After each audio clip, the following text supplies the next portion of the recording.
Well, you've done it again. You have made it to the last day of the week. We are firmly in March now. It is the 3rd. It is me, George Brockler, on the George Show, 710 KNUS. Before we get into the topics of the day and the weather, a reminder, a couple things. One, Billy's out today. So for those of you that were planning on texting in the show, your hatred of Billy, you're going to have to wait till Monday. I'm kidding. It's usually something good. We have Kelly Michaels behind the microphone in the producer's room here. He's not going to be able to share with us stories of snakes, not going to be able to share with us stories of the Hamilton Beach sandwich maker. None of those things can happen today. Instead, probably just a well-run show. Listen, there's a bunch of ways you can communicate with us, and I want to continue to push these things because I love them. The tube text thing is legit. We have been on YouTube now for a couple months. That is probably a political career ender for me, but there it is. You can see us every single day. Frankly, Kelly, you may end up on this thing. I'm sorry, but we have that camera pointed at you. That is a real possibility here. You can register, and by that I mean you subscribe. You don't really register. You subscribe, and if you do that, you can actually communicate with us right here in the studio. I'm going to prove it while we are live. I'm just going to shout out a good morning to those that are waking up with us right now. And then, of course, you can do the texts off of the 710 KNUS app, 710knus.com. Best is the phone number. No need to call it right now. We don't have a talk topic yet, but it's 303-696-1971. If that hasn't been tattooed on your index finger, what are you waiting for? Here's what's going on today. You may have heard some of the weather. As you know, I'm a huge meteorologist skeptic. Just because you put "ologist" or "ologist" at the end of it doesn't mean that it's science. Here's the proof. We're told today that there are scattered snow showers potential, high of 46 degrees. That is 3 degrees higher than just yesterday. That's what, 7% increase off of what they said yesterday. It gets a little crazier, though, as we get into the rest of the week. Saturday, they've now downgraded that 2 degrees. That's a problem because this is first baseball tournament weekend for Grandma Lamb and Ding Dong, and I can't have there be snow. They need this first weekend game because then we don't play again until spring break, and guess what happens spring break? Big old tournament down in Phoenix where there will be no snow. Here's where it gets really, really crazy. On Monday, these weather smarties have predicted a high of 42 degrees. 2 days ago, just 2 days ago, they said it would be 57 degrees. Folks, that's a kind of adjustment. If your doctor came in and told you something that had that variation in it, if your financial planner came in and said that, if your accountant came in and said that, you would say, I think I'm going to fire you because there's just no way I can trust that kind of wiggle room. It gets super crazy, too, on Tuesday. A low of 36 degrees, they say now. 2 days ago, they said it would be 50 degrees. I don't know what goes on in those weather rooms, but I'm going to continue to report on this. I just need the time to do a real deep dive on this. We're going to pull back the curtain on the fraud that is the weather stuff. Now, I want to update you on some things here before I tell you about the rest of the show. There's a guy named Alex Murdoch. He is, and I think he's called himself Alec. He was in trial for 28 days. And yesterday, the defense had their opportunity to do a closing argument, and the jury came back in less than 3 hours and convicted this dude of murdering his 52-year-old wife and 22-year-old son. What's kind of amazing about all of this is it took place in a 201-year-old courtroom about 90 miles south of Columbia, South Carolina. Columbia, of course, the capital, and the home of the South Carolina Gamecocks. Different story. His family had been dominant in the 5 counties that make up that 14th circuit, which is like a judicial district for Colorado. Going back, I mean, I think his grandfather had been the solicitor. That's the district attorney, the solicitor for 20 years there, from 1920 to 1940. His father had been a solicitor. He had spent time in that solicitor's office. So when he gets charged, it's kind of a big deal. And I should tell you, there's a Netflix documentary out there. It's a 3-part documentary called The Murdoch Murders. I started watching it when I was working out, I don't know, a week ago, a little bit at a time, doing the Peloton, this or that. it's a documentary and you kind of get their viewpoint of things, but it's kind of compelling. I mean, the way they lay it out, this family has dead bodies all around it going back a good 5-6 years. And so, the other interesting part about this is once he gets charged, and they never get charged for anything, the solicitor for that circuit says, I got to recuse myself. I can't be part of this. So they appoint the attorney general's office. That would be like us appointing the attorney general's office to handle a murder case. And instantly people would go, sweet mother of goodness, this is not what they're built for. That's true in South Carolina too. That attorney general's office doesn't do murder cases, just like the AG's office here in Colorado. They just don't do murder cases. They just don't have that experience. And so they bring in this guy, Creighton Waters, and you've heard me be super critical of his cross-examination because, and I'm going to back this up, it sucked. It was awful. However, when you win a case, the instant thought is everything you did is right. There's no looking in the rearview mirror. So this guy is a victor. And so I could see him. He must be very proud. It was not a slam dunk case because there's no DNA. There's no confession. I mean, it's not that it was an easy case, but that cross-examination was awful. And then I watched the closing argument, and the first 2 hours of it were awful. I mean, he spent so much time on the financial part, which this guy conceded, and to the extent that he wanted to prove motive, didn't need to. Motive is never part of any murder charge, and yet you and I both know that if you're sitting on a jury and someone tells you guy A killed person B, you want to know why in the hell would they do that? Like somehow it's sort of this unwritten part of intent and deliberations. Like you must have a reason. No one just goes up to someone and kills them, although that has happened. So he spent so much time on the financial part of this thing. And it was like, man, the dude owned it. He already admitted it. So yes, get it out, build it into the timeline. But nonetheless, when you win, you're viewed as a victor and everything you've done is right. And so that's what we're seeing right now. So on social media, I followed a little bit of this. After the cross-examination, a bunch of people came after him. Like, this was garbage. This was just not very good at all. Now, of course, after they win, people come back and they're like, that cross-examination, which was maligned by so many, will be the basis for future generations of it. I'm like, no, I'm sorry. Listen, and this guy is a fellow prosecutor, so I'm sure he's a great human being. But let's be honest, man, just because you win doesn't mean you had a flawless performance. The NFL doesn't take it that way either, right? If the Broncos squeak out a winner and they had a whole bunch of mistakes, they don't refuse to look at the game film and go back and say, here's what we could do better. They continue to look at, hey, how could we have made this better? Military does the same thing, even after a victory. That's what they need to do here. But it was a very fast verdict. In fact, I think the jury deliberated less time than the prosecutor closed. That tells you something. That tells you that as they sat there and listened to this guy talk about how much he loved his wife and his son and he would never do this, they were not buying any part of it. I mean, that is an extremely fast verdict for 28 trial days. And remember, 28 trial days isn't a calendar day. There's only 5 trial days every single week. So we're talking about a 5+ week trial. And these guys came back in less than 3 hours. That's a butt whooping, folks. That is a crushing thing. So here's what happens now. This guy still has some pending charges for tax evasion and I think some fraud related things. But my guess is the defense comes to the prosecution and says, why do you care? Just let these things go. The prosecution should not do that.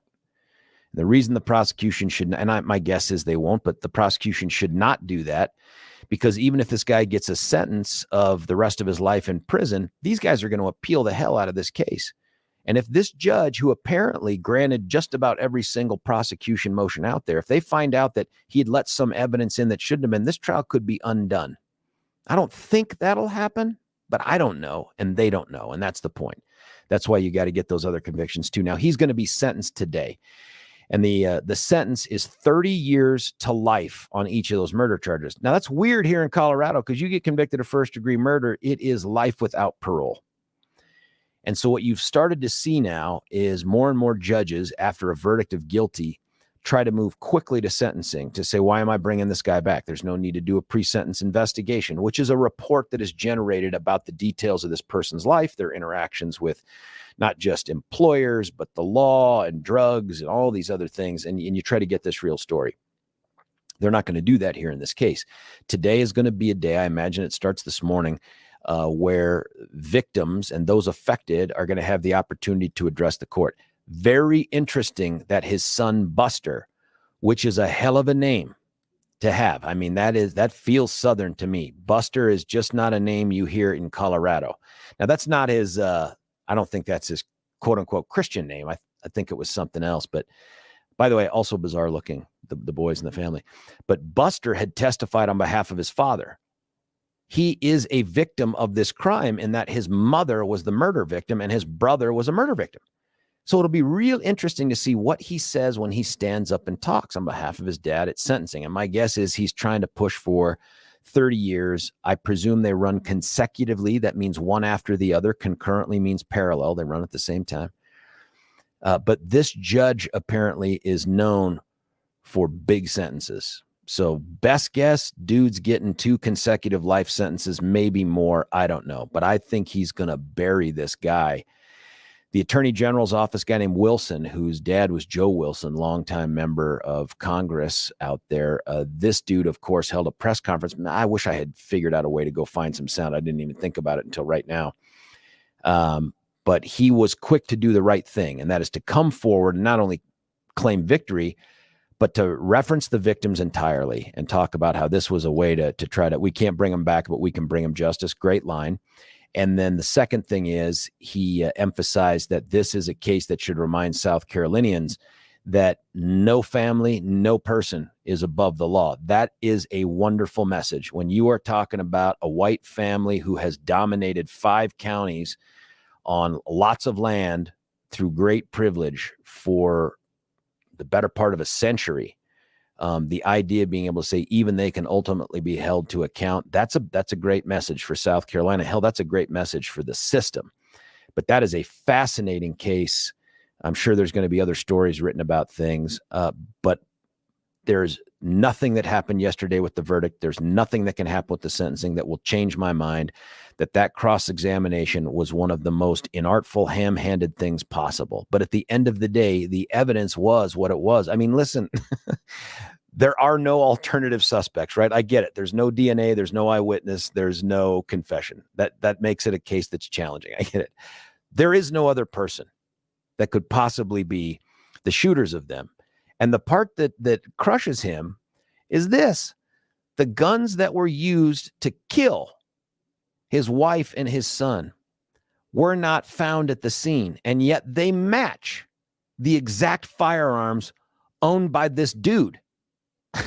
That, combined with the fact that he lied for months about his presence down there, saying the last time he saw them was many hours before as he took a nap in his house, and then they find video of him down there, minutes before. I'm sorry, there isn't much left. And I'm not saying it's a slam dunk because know who done it is, but this was a case of tremendous evidence, even if it was circumstantial, tremendous evidence against them. Anyway, it's an interesting case. I want to find out what the verdict will be. My prediction is 2 consecutive life sentences. Maybe there'll be more that's thrown in there. Now, that's not the only criminal case that's going on. And maybe this is a good segue into the plans for the day. So at 7:00, we're going to have on Dick Wadhams. And I think it's an important conversation given a column that he wrote in the Denver and Colorado Springs Gazette. I think it's probably also on the Colorado Politics. You are going to be hard pressed to find anybody in the last few decades who has more success at the statewide level than Dick Wadhams. So for those who are out there, and I get the text all the time, the maligning, oh, Dick's a rhino, Dick's an establishment guy. You can say whatever you want, but what you can't say is Dick's a loser. Dick ran this party at a time when it was viable and it could win. This guy knows what he's talking about when he's talking about a successful chairmanship for the party. And he has written this column for the Gazette that, it's a gut punch. He says it doesn't matter which of the 6 candidates for party chair win, the GOP loses. That is something. Now, there was a Women of Weld event, and, we're big fans of theirs. In fact, we kind of partnered with them when we did that Republican Rumble up there at the Grizzly Rose, last year during primary season. They're a very influential group up there, and they held a forum with all 6 candidates last week. It sounded like it was a great event, but for the fact that they didn't invite me to be part of it. Believe me, I told someone from the Women of Will, come on, man. Ernest Lunning, love him. Jesse Paul, love him. But you don't have room for one whack job conservative radio guy in that moderate group. But nonetheless, they get up there. And if you remember, I talked to Steve Wells from Deep Colorado Wells, IEC, yesterday here in studio. And he said, I came away from that feeling like there's no leadership in that group, not a single person. Well, Dick Wadhams wrote a column that's more than that and says, this is bad for the GOP. This is going to set us back. Doesn't matter who wins. We're going to be set back. So I want to talk to Dick about that, because this is a guy that he's no Trump guy. And for some people, that's enough to get off the train. Okay, that's fine. Don't listen to this guy and you miss out on insights you just can't get somewhere else. You don't have to agree with him or believe him, but I do. I find this guy to be not only incredible, but insightful about the things that go on. And he just isn't wrong. He just isn't wrong about the things that he talks about. And if you remember when we were back during the time of the primaries in the General Assembly, this isn't a guy that came out and said, oh, we're going to win it all. He's not that guy. He came out and talked about his concerns with the races. I think nobody in the party could have predicted the bloodshed that was going to take place in November, but we learned from it. And I think righting the ship matters. So that is my long-winded way of saying we're going to have Dick on at 7. My plan had been to try to get Tina Peters on at 9. And we'd been going back and forth, she and I and Billy and Tina and blah, blah, blah.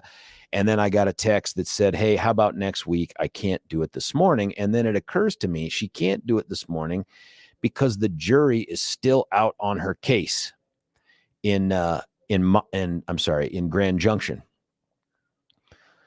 So you may know this, not the big case, not the stolen election kind of case, but there was an opportunity for her to be hooked up by law enforcement. You may have seen the video where she appears to be donkey kicking the cops and some other things. Well, that trial took place over 2 days out in Grand Junction. It was tried personally by the elected district attorney. His name is Dan Rubenstein, and Dan is a good trial attorney. He is wicked smart. He's also a huge baseball fan. Wicked smart guy, and he tried the case himself. And I'll be honest with you, that's the right answer. When you have one elected official who is accused of a crime in your jurisdiction and you're the DA and you don't put yourself on that team, people got to start asking questions about leadership. Dan is not that guy. He puts himself on the tip of the spear. And you should know, I don't think that's the same answer if it occurs in some of the jurisdictions in the metro area. That's just who we've been electing into office, folks, is we have been electing people that are administrators. They're not prosecutors and leaders.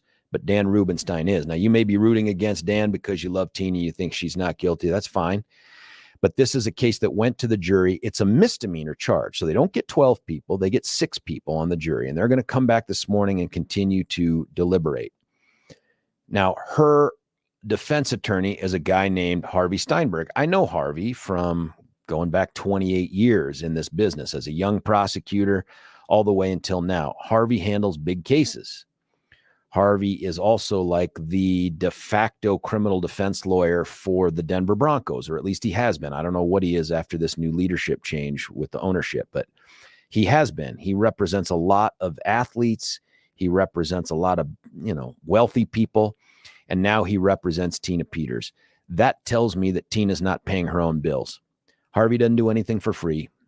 Tina can't afford Harvey Steinberg. Somebody else, pillow guy, is paying those bills. I don't know we'll ever know that. I just suspect that that's part of it.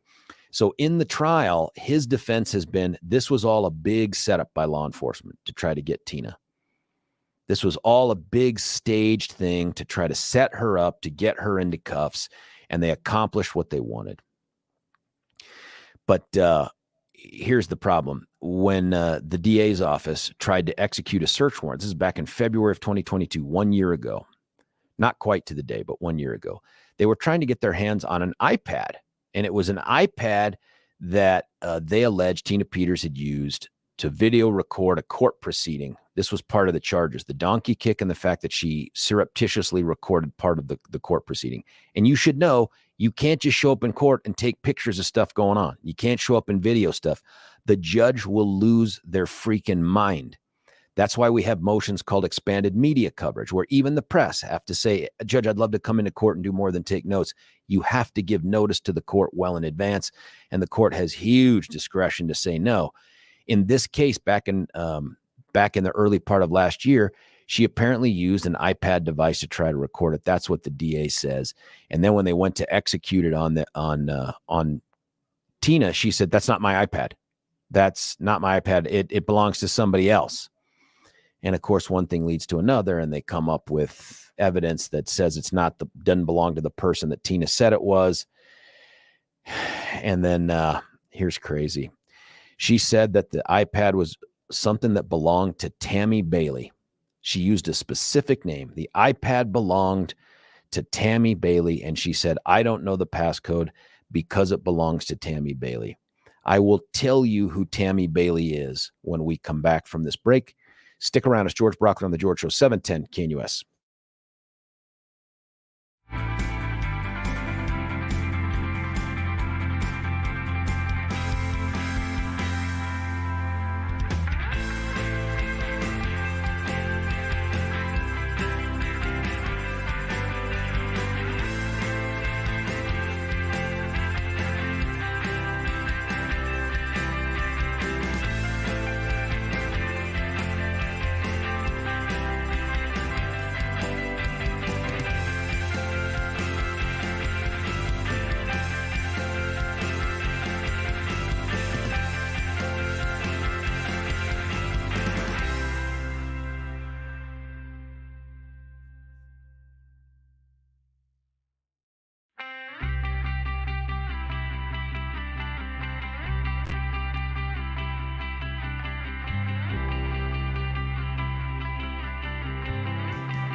Attorney General of the state of South Carolina, Alan Wilson, yesterday, after the jury came back with a rather quick verdict. Before I get back into the Tina Peters thing, let me respond to a text.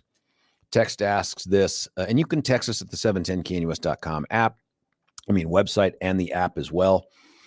You can also hit us on the tube text here, and I've been going back and forth with a couple people this morning. You got to subscribe. That's the thing. If you subscribe, you're part of the team. You can always watch, and that's cool too. A little creepy, but cool. But you can also text. And the difference between the tube text and the regular text is you get to see what other people are saying. On the regular text, you just know that you're texting into the studio and you can hear me. Here's what the texter says from the regular text.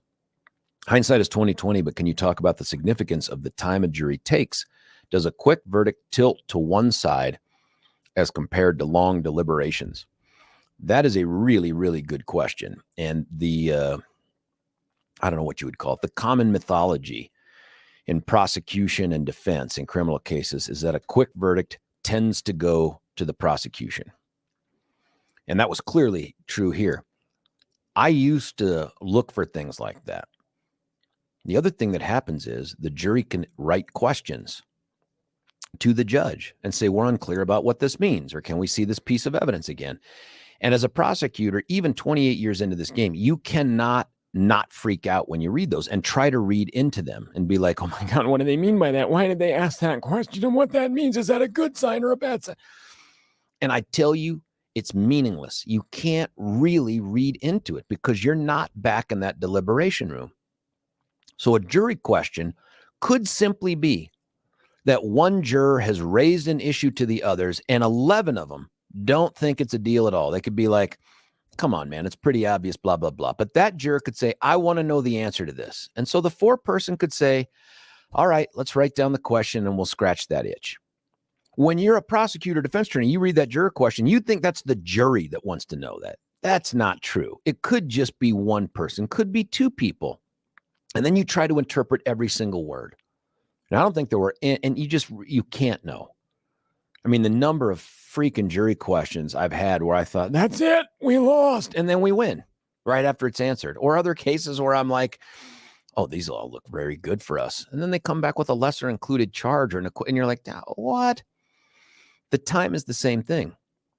I've had juries that were out very, very quickly, and they've come back all convictions. I've had one or two juries that came back quick enough that I thought, oh, this must be a good sign, and they find a lesser included or they've acquitted. This is probably a moment to step out of that particular point and tell you this. If you find, and on TV they do this all the time, he's got a 99% conviction rate. No prosecutor worth a crap keeps track of their prosecution rate. If you're keeping track of your prosecution rate, you're doing it for the wrong reasons. Now, I keep track of trials that I do and how they turn out, but I have no idea what percentage the outcome is. If you find a prosecutor that says I have a 100% conviction rate, either they've tried only one case or they're trying all the wrong cases. They won't take the hard cases to trial, or they're going to trial on slam dunks that they could probably just plead out. So one example on how long the jury's out and the impact. I may have told this story a year or two ago, but I don't know if I did it on air. I had this case against a pro se defendant, a guy named Tony Brown, who I just called Downtown Tony Brown. He was a serial armed robber in the metro area. He was probably good for more than 20 armed robberies. He had been convicted in Denver through a plea and received 50 years in the Department of Corrections. He went up to Adams County and through a plea received consecutive 50 years in the Department of Corrections. That's 100 years, folks. That's easy math. Even Bear Creek taught me that. And then he comes out to Jeffco and he's sitting on, I think we had 5 or 6 other armed robberies. Only this time, I think he's like, why am I pleading guilty to go to prison forever? I need a little entertainment. So he sets it for trial. I'm the young prosecutor on the case. He then fires a series of attorneys and it's delay after delay. And what does he care? Dude's not going anywhere forever. So he ends up firing an attorney and it's the last one. And the judge says, that's it, man. Gives him a particular kind of advisement and says, you fire this guy. If it doesn't work out, you're proceeding on your own. So now I'm going to trial against an unrepresented dude. That trial is tough. It's crazy. I can't believe it's tough. We don't have an eyewitness that can say that's the dude, but we've got a lot of great other circumstantial evidence. And at one point early on, this was, now that I'm thinking about this, I'm starting to get that Herbert Lom like eye twitch from the Pink Panther again, because it brings back such horrible memories. Remember, this guy is a pro se guy sitting on 100 years in the Department of Corrections. No legal training other than what he's received on his own cases over the years. At one point, I do jury selection. This comes out to be a huge thing in the final. I do jury selection, and I'm trying to, because we have witnesses that see this guy committing the armed robbery. He's wearing a mask. He's got the typical ski mask with the eyes cut out. It's exactly what you think it is. And people give different descriptions of this guy and the different descriptions of, a couple of the weapons that he used. And so I asked these people in jury selection, at the time, this is how old this is. I'm like, hey, you guys, anybody here see the movie Saving Private Ryan? And people raised their hand, and I'm like, Mrs. Smith, do you believe Mr. Jones saw Saving Private Ryan? Yes, and all that other stuff. I have no reason to disbelieve him, all this other stuff. And I said, tell me, Miss Peters, who was the first person that died in Saving Private Ryan from the team? Was it the medic, or was it someone else? And we got some of the people in the jury box. They're like, I think it was the medic, played well by Giovanni Ribisi, or was it the other guy who at the time was a no-name, Vin Diesel? And it was Vin Diesel. And so we had this discussion, and I said, do you now doubt that Mr. Jones actually saw the movie Saving Private Ryan because he thought that it was Giovanni Ribisi, it was the medic who died first? And she's like, well, no. And I'm like, how many people have ever had that experience? And we go through this whole thing, and what it comes down to is the simple fact that you don't remember all the specifics the way someone else does not mean they didn't see the movie. And people start talking about things like, well, I had this fight with my neighbor once because he said that. Same thing with sports. You can swear that this was the thing that put them up, all that stuff. That was helpful. We get into trial. And at one point, I have a witness on the stand who this guy had pointed a gun right at him. And I've got the ski mask, and I've got the gun, and it was taken out of a bag that was in his possession when he was at an RTD stop in Glendale. And he had been abusive to his girlfriend. She had run out into the street. The police show up, all this stuff. They grab the stuff and they realize, oh my God, we got this dude. He's a serial armed robber. So here I am with this. I think she was from Payless or Quiznos, one of the places he knocked off. And I asked to approach, Your Honor, may I approach the witness? Sure. And I said, you remember that this guy was wearing a ski mask? And she says, yep. And I said, I'd like to show you what's been marked as People's Exhibit 8,000,003,000,003 or whatever it is. Take a look at that. Do you recognize that? She says, it looks an awful lot like the ski mask that the robber was using when he put me in the closet at gunpoint. And I said, well, ma'am, just to be clear, you said looks an awful lot like, isn't in fact that it? And she goes, no. She says, the one he had was darker. And I'm like, okay, that sucks, but I'll just move on. Ma'am, do you remember the gun that he pointed at you? Oh yeah, I'll never forget that gun. It was silver. It was, and she didn't know what a semi-automatic was, but she described it in such a way that I'm like, was it a revolver, the little cylinder thing, like an old West gun? No, it was the other kind of gun. Great. So, Your Honor, may I approach the witness? I've got People's Exhibit 8,000,004,000,004.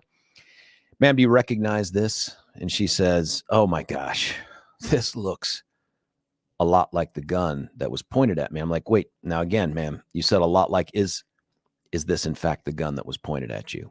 And she's like, I don't think so. That gun was a lot bigger. Now, listen, there's a phenomenon when you're a victim of a crime and someone points a gun at you, and it always looks bigger than it really is because it's a gun being pointed at you. That's just, it happens. And so I'm like, are you sure? She's like, yeah, I think that other gun was a lot bigger.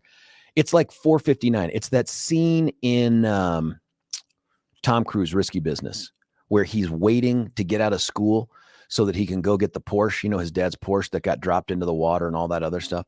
He's looking at the clock. It's 4:59 before the end of the day. That's almost the end of the process. Maybe it was 4:50.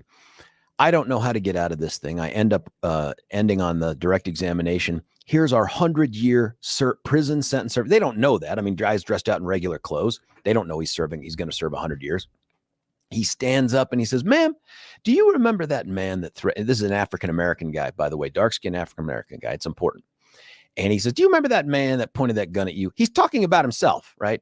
Do you remember that man? She's like, oh yeah, I'll never forget him. He's like, what color skin did he have? I mean, I thought you said he was like brown skin. Like, what kind of brown? And she's like, kind of like, and she points out to the peanut gallery with the rosewood benches and says, kind of like the color of those benches. I'm darker than the rosewood benches.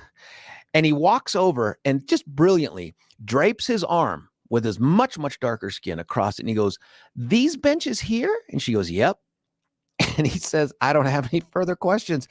Click, it hits 5 o'clock. Judge Munch looks at me and he goes, well, folks, we're going to adjourn for the day. And I'm like, I'm getting killed by a dude who's sitting on 100 years in prison. We end up getting through the rest of the trial. We give it to the jury. Well, before the jury, we get to closing. I do my little closing. This is the time for the defendant to say, listen, actually before closing, sorry.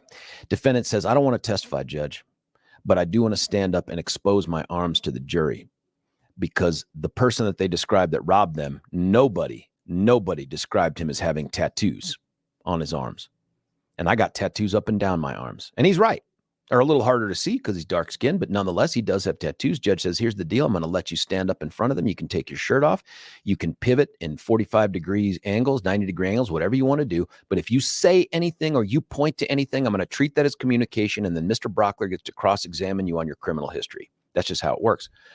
And so he gets behind this easel, takes off his shirt. They bring the jury back in.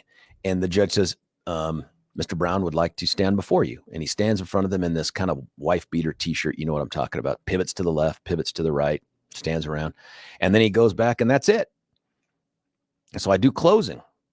This dude doesn't do any closing at all. Jury goes back. They're out an hour, 2 hours, 4 hours. They adjourn for the day. We come back. They're out 1 hour. 2 hours, 4 hours. I'm laying on the floor. I think we get to nighttime and day 2. I'm laying on the floor in the victim witness unit thinking to myself, what's the next career I'm going to go into? There's no way I can survive losing to an uneducated dude who's sitting on 100 years of armed robberies, right? Like I could never live that down. And then the jury comes back. We go back into the jury deliberation, or we go back into the courtroom. Juror comes out of the deliberation room. He's guilty of everything. And he has no response. What does he care? I mean, you can add on 1 billion more years. It ain't going to change his existence. And they take him away. And I say, Judge, would you please ask the jury to come back? I really want to talk to them about the deliberations. He says, sure. They come back. I said, hey, folks, I think you got to the right outcome, but can you tell me what held you up? What was the deal here? And they said, yeah. We got caught up on the witness descriptions and how they didn't all match. And they didn't all match him because some of us were like, you know what? Nobody said dude had tattoos. But then somebody remembered what you said in jury selection about Saving Private Ryan. I'm like, what? Wait, what are you talking about? That argument about that? And they're like, yes. And we sat around and what we realized is half of us saw tattoos on his arms when he stood before us. And the other half didn't see the tattoos. They saw that his fly was open. I said, wait a minute. I won because the dude left the barn door open, and they're all kind of laughing. They're like, yeah, in a way. Yeah, that's kind of true. I'm like, oh my God, I am not going to share this story for 2 decades. So now folks, you get it. So when a jury is out, you can't really know what that portends. There could just be something that one person is hung up on and they need to be talked to and all that. The Aurora Theater case, they were out for a couple hours on August the 6th, and then they came back just after lunch on August the 7th. That was months-long trial, and they came back in less than 2 days, but they came back because it was just sentencing, right? It was just sentencing, and if you can't have unanimity, it defaults to life without parole. So that's a great question, texter. But anyway, here's another nice texter. This is gold. Love the war stories. I hope I didn't bore you with that. Listen, I didn't even tell you yet who Tammy Bailey is. I'm going to do that right after the next break. You got to stick around. It's George Brockler on The George Show, 710 KNUS.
very close to a Jimmy Sengenberger sound right there. Just we're missing the harmonica. It's George Brockman on the George Show, 710 KNUS.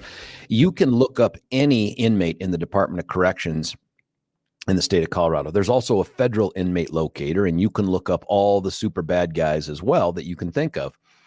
In this particular case, I just looked up over the break downtown Tony Brown, and this is what you can find on this inmate locator.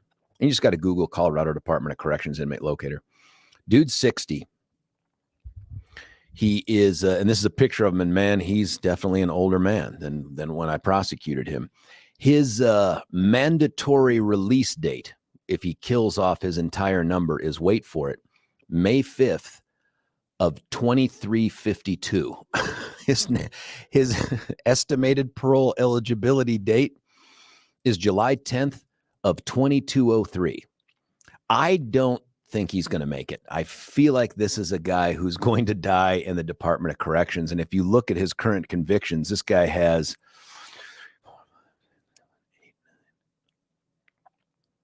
17. It looks like 17 different convictions against him dating back to 1999. And it looks like I convicted him back in June of 2001. That's a good 20 plus years ago. But that is, man, that's a big one. Now, listen, let me get back to the Tina Peters story because I think it's super interesting. And I want to correct something that I said. This was not the case about the donkey kick. That wasn't incorporated into this. This was a case solely about an iPad that she had used to record some stuff that took place in the courtroom, and then her efforts to obfuscate that. So she's charged with contempt of court for video recording without the permission of the court. And there's a long, well-known order that's out there. They posted on the doors to the courtroom. I mean, you can't not know it. And then there's this effort that she had to distance herself from the iPad that was used to record it. And so if you remember where we left off, law enforcement officers confront her. The court does too. She says to the court, I didn't do any recording. That's not my iPad. She tells law enforcement that iPad belongs to Tammy Bailey. We got to find us some Tammy Bailey. Enter a guy named Corey Anderson. Now, Corey Anderson is a fervent supporter of Tina Peters. That's from the Daily Sentinel that reported on this out in Grand Junction. He is a big-time believer in the 2020 election being stolen from Donald Trump. He has traveled with Tina Peters on a private jet to go out to some South Dakota thing. It was a jet owned by Mike Lindell, the MyPillow CEO. And it was on that jet, or at some time right before that, that he and his wife helped Tina Peters set up her new iPad. And when they helped her set it up, they created the fake name Tammy Bailey for Tina Peters. Folks, I'm not sure why the jury's out this long. I realize it seems like this is what Harvey has been saying. It's a big setup, but holy smokes.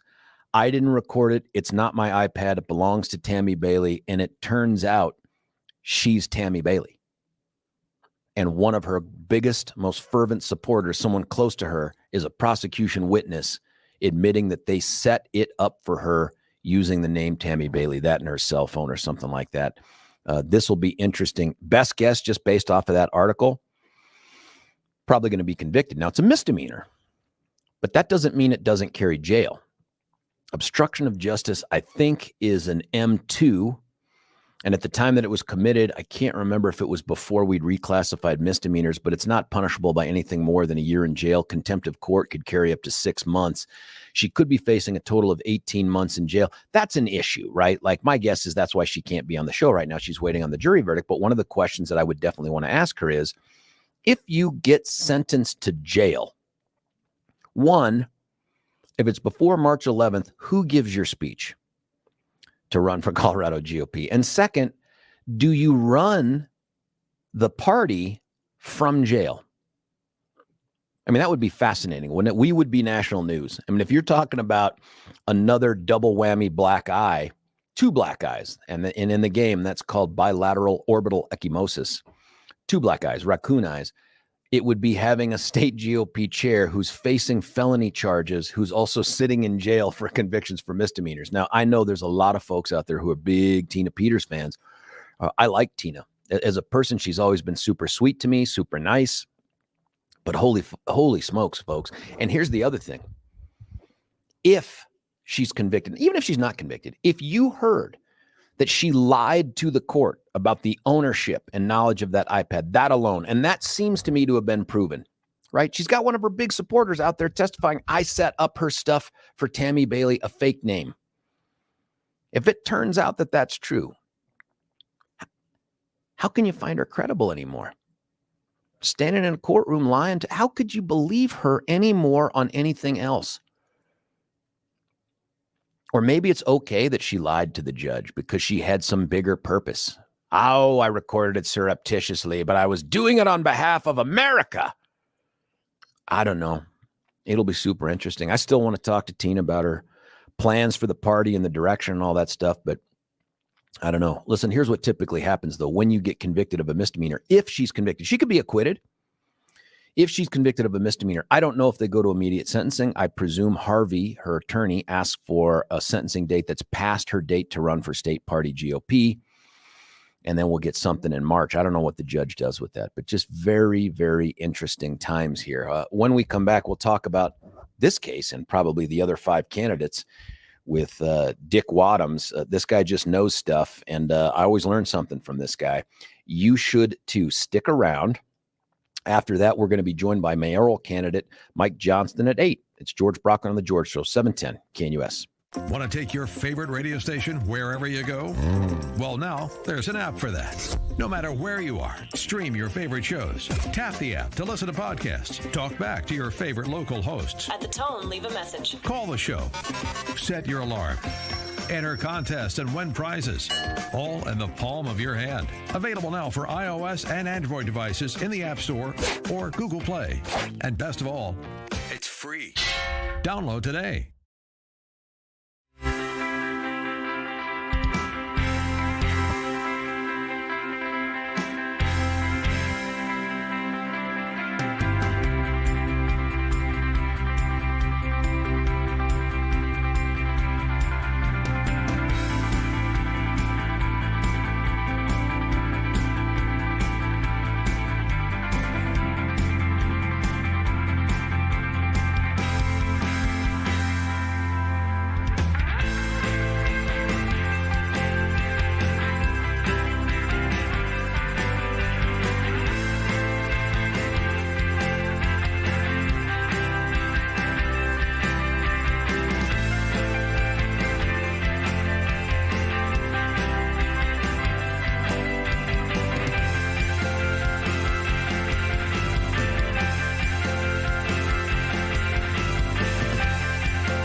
George Brockler, 710 KNUS. We're back right here, live and local. And, of course, we'll be joined again live and local at 3 o'clock with Deb Flora, and then at 4 o'clock by our buddy Stephan Tubbs. If you didn't get a chance to listen to Stephan's show yesterday, I caught the last hour-ish of it, and it really came completely off the rails in the last 10 minutes. And what I mean by that is there's some picture that Leroy either produced or simply shared with Stephan that was, you just have to listen to it. I mean, these guys were having way too much fun at the time. And then I heard Stephan say something that was crack smoke crazy, and that was his show was the best. And so I instantly texted him, bite me, and there it goes. Listen, one of the texters has texted in, a friend of mine, and has said, why does it matter who pays Tina's bill? Well, one, I do think it's newsworthy and it's interesting. But two, if you're an elected official, you have to disclose above a very low dollar amount. I can't remember if it's 25 or 50 bucks. You have to disclose any gift given to you by someone who isn't an immediate family member or you don't have a long-standing relationship with or all that other stuff. So if he's paying her bill, that is a gift, that is a benefit. And according to the Independence Ethics Commission and our Constitution, you have to disclose that. And we want that to happen. We want elected officials to have to disclose when someone else is giving them something of value, right? Because you want to know who's got their ear and their influence. And so that's why it's relevant to me. It's also interesting, too. I mean, if it was just paid for by some unnamed donor, that would still be true. But I think it's more interesting that it's Mike Lindell, the CEO of MyPillow. I do think that's interesting. Anyway, that's the answer to that question. Hey, listen, joining us right now on the VIP line, friend of the show, friend of mine, a super smart guy when it comes to all things politics, certainly in Colorado, Dick Wadhams. Sir, thanks for joining us. Hey, George. Thanks for having me today. I had set up this conversation by talking about the column that you had published this week through the Gazette, I think Denver, Colorado Springs, Colorado Politics. And it was one that wasn't super cheery. It wasn't like, hey, bright times ahead for the GOP. Tell me about when you sat down to write this, what you were thinking, and then go through sort of your thought process on the conclusion that you drew. Well, George, this state chair's race has been developing for several weeks now. Actually, probably, I guess, maybe even since the November election.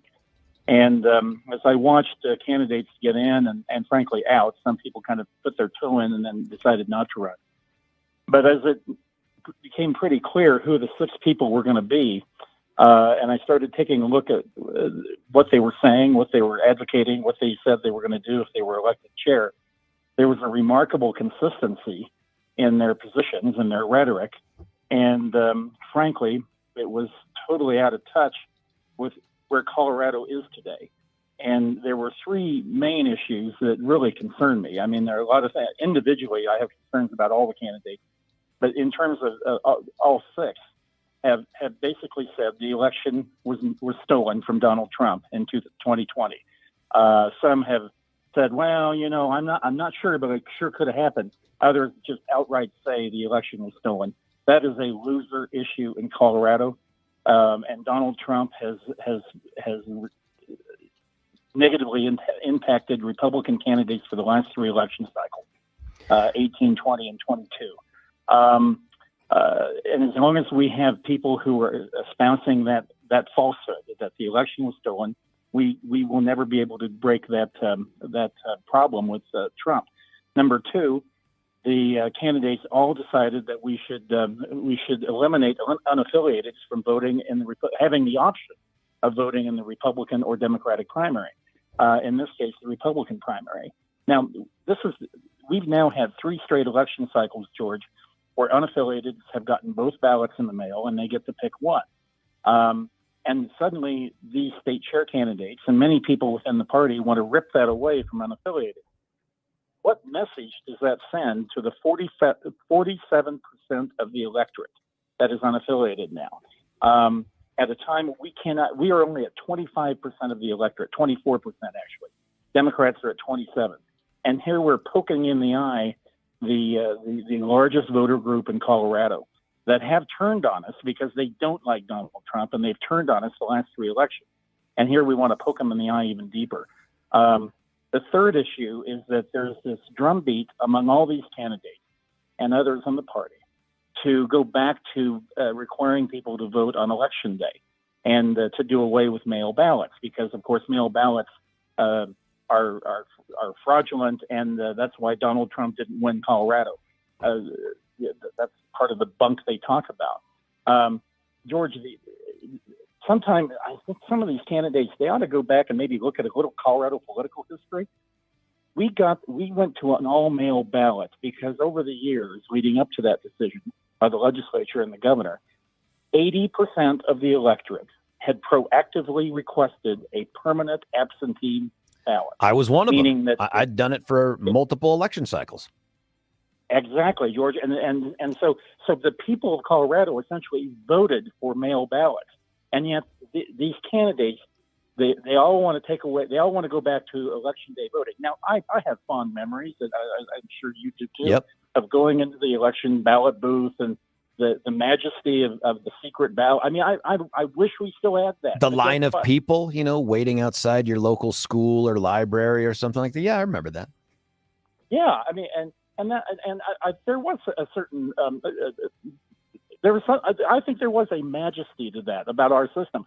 But guess what? Society has changed. Voters have changed. They like the convenience of getting the ballot in the mail, them taking their time at their kitchen table, and older voters like it, younger voters like it, everybody in between.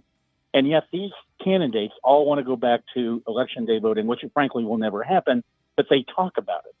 It just shows those three issues show how all six of these candidates are out of touch with where the state is and where the electorate is. Let me ask you a couple parts of that. The stolen election thing, I'm on the same page. My mind is open to the idea that if someone came forward with evidence, I'd be happy to sit here behind the mic and say, damn, was I wrong? That was really good. I just haven't seen it, right? Like I just can't get there from here. There's just too much to say, hey, look, there's a little bit of smoke over here. There must have been an arsonist. Like that's just not enough.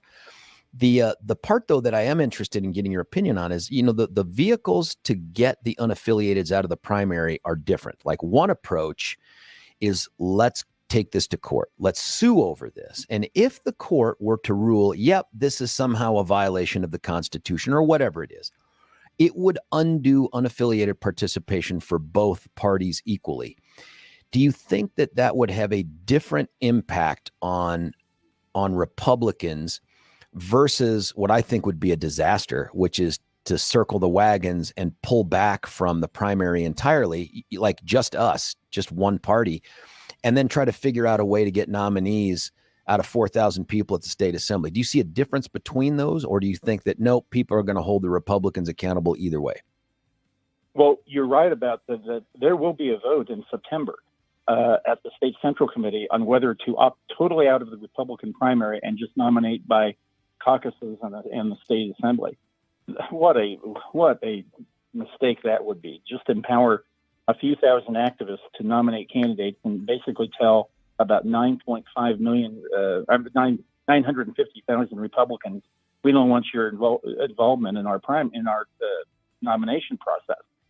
In terms of going to court, I'm interested that a group did go to court 2 years ago, led by the wonderful John Eastman, who, of course, came up with that scheme to reverse the 2020 election. So anyway, that guy and some others went to court. It was thrown out because the judge said the state party was not part of this suit, and therefore it wasn't valid. Right. Well, that's right. And I'm no lawyer, but logic tells me that if they went to court and tried to get both parties unable to have unaffiliated voters, Colorado Democrats are never going to throw in with that kind of a lawsuit. And so the same principle would apply, I assume. But but all that is aside, George, I just got to tell you, this is our electorate has moved on. They like unaffiliated, not all of them, but a lot of them cast ballots in one of the two parties' primaries. We should see this as an opportunity to have candidates tailor their campaigns to appeal not only to the Republican base, but to unaffiliated. And by the way, that is not an unprecedented thing. there are a couple of guys by the name of Governor Bill Owens and Senator Wayne Allard that I talk about in the column. And having run both of those campaigns, I can tell you, every day we were in the primary, we said to ourselves, how does this issue, how does this debate enhance our ability to win a general election while winning a primary? That's why those two guys had the titles governor and United States Senator after that election. It wasn't because they ran some dogged far-right campaign in the primary, and then they got the nomination and stood there and watched them go down in defeat. I think this is an opportunity for Republicans, and it's not to become liberals. It's to tailor our agenda, the principles that we all agree on, George, and make it palatable to unaffiliated voters like Governor Owens and Senator Allard. I defy anybody, any of my critics or the critics of out there, tell me where Governor Bill Owens and Senator Wayne Allard were a bunch of liberals. I mean, they had very conservative voting records. And Owens left office with 70% approval rating. We've only had one in 50 years, and yet these people denigrate anybody who came before in this process. Dick Wadhams we're talking with. Casper Stockham is one of these folks, and he's texted in here and just said he's never been an election denier like the other fives on there. He said he's called for transparency in the election process. I believe in trust but verify. I also don't want to opt out of the primary at assembly. Oh, he must be talking about that September event. So that's just a clarification, I think, on Casper's part. In terms of the unaffiliated vote, I agree with you that one, we're never, ever, never as a state going to move away from mail-in ballots. That's not going to happen. You're not going to find support in Colorado for that. The other thing is when we, and I would say this, Dick, I would like Republicans only to pick the Republican nominees. I would like that, but that's not an environment that we're in. And it's not a realistic environment to think is going to happen in the foreseeable future. The trend is otherwise. In fact, if you look at guys like Kent Theory, they are actively working on things to put on the ballot that will change the way we do elections to expand the participation of unaffiliated. I mean, they've talked about things like going to this jungle primary kind of thing where you just throw all the names onto a ballot and there's a runoff for the top two, even if that runoff is two Dems or two Republicans. They've talked about ranked choice voting. Have you given any thought to whether those things would be beneficial or not beneficial to the party? I haven't fully thought those through, George. And I'm not sure. I'm not crazy about them. I haven't been. I've watched what happened in other states like California. Mm-hmm. I'm not crazy about them. I certainly don't like ranked choice voting. I don't like that at all. I think that watching what happened in New York City and other places around the country, I think that's a disaster. But I agree, there will be other attempts to enhance the role of unaffiliateds in Colorado. And I don't know what might end up on the ballot, but we're going to have to deal with that because one of the things, the electorate seems to like this stuff, George, and we can complain about it as Republicans. We can say we're going to go to court and all these wonderful things, but we've got to deal with realities in front of us. And I guess that's what bothers me about these 6 candidates for chairman. They all seem to have their heads in the sand.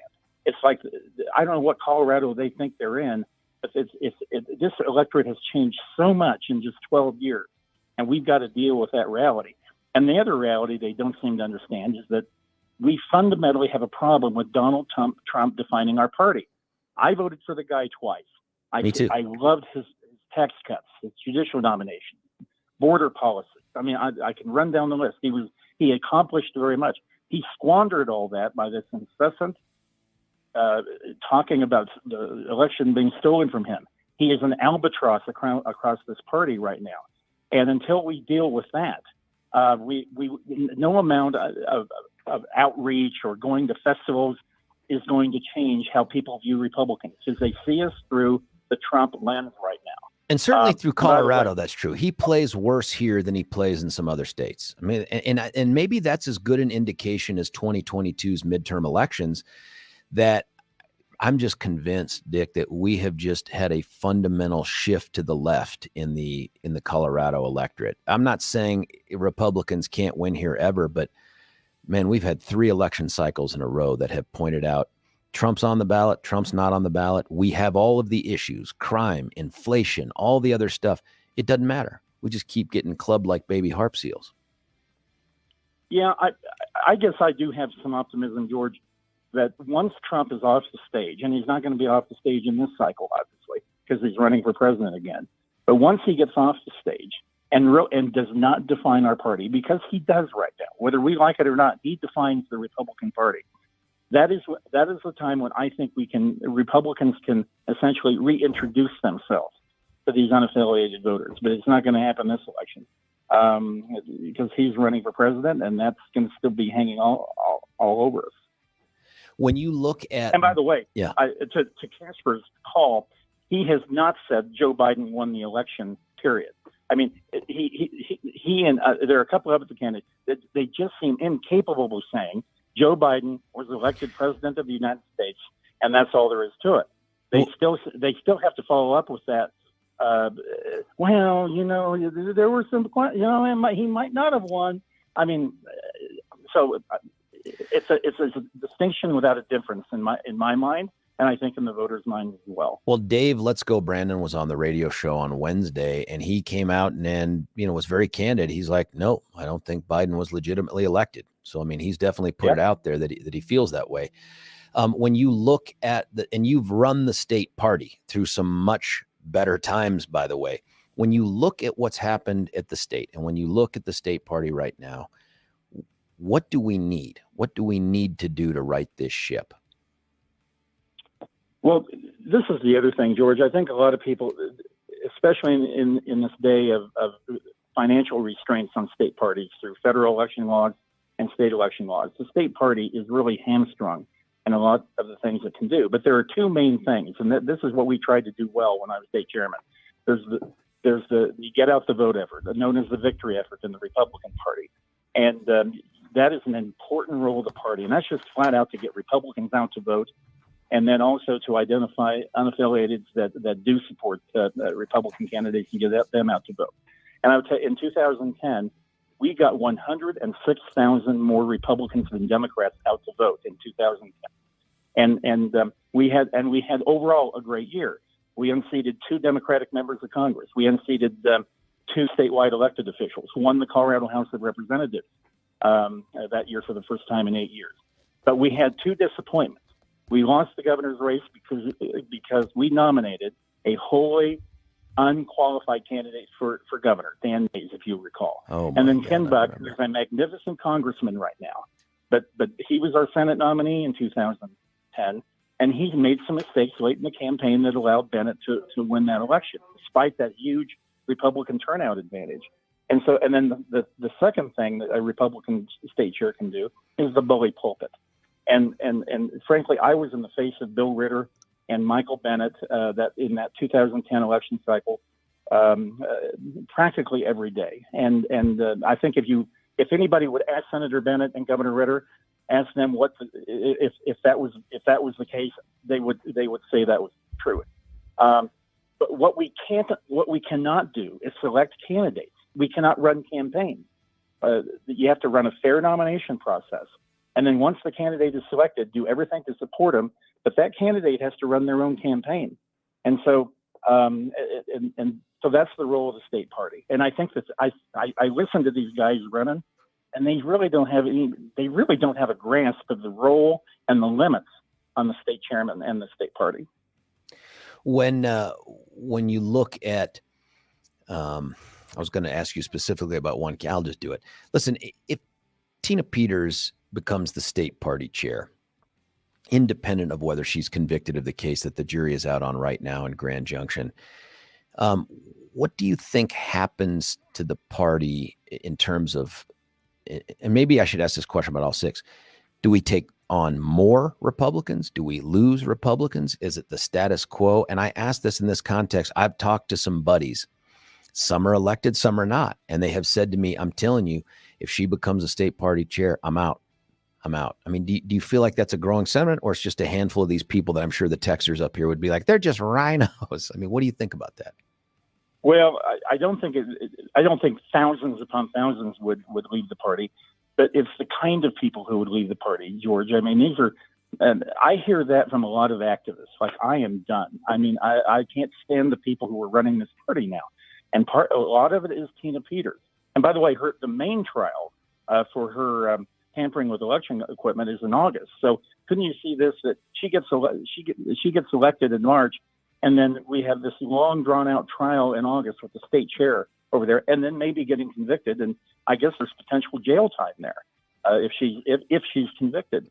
Prison. If she's convicted in August, it's prison. If she's convicted here today, it's jail. And if you ask me to guess on the timing of the verdict, no jury wants to come back on Monday. They will have a verdict before the end of the day. Best guess. Probably after lunch. That's right. No, she would be the worst. But I got to tell you, there's one of the candidates that organized a rally that I talk about in my column, and that's the rally, and you've talked about it on the air. That's the rally where, anybody who disagrees with them are rhinos, Republicans in name only, and they call them traitors, whores, liars, and asswipes. And I mean, and then one of the participants in that rally, in an interview later on, suggested that we need to use ballots rather than bullets. I mean, bullets rather than ballots. Yeah.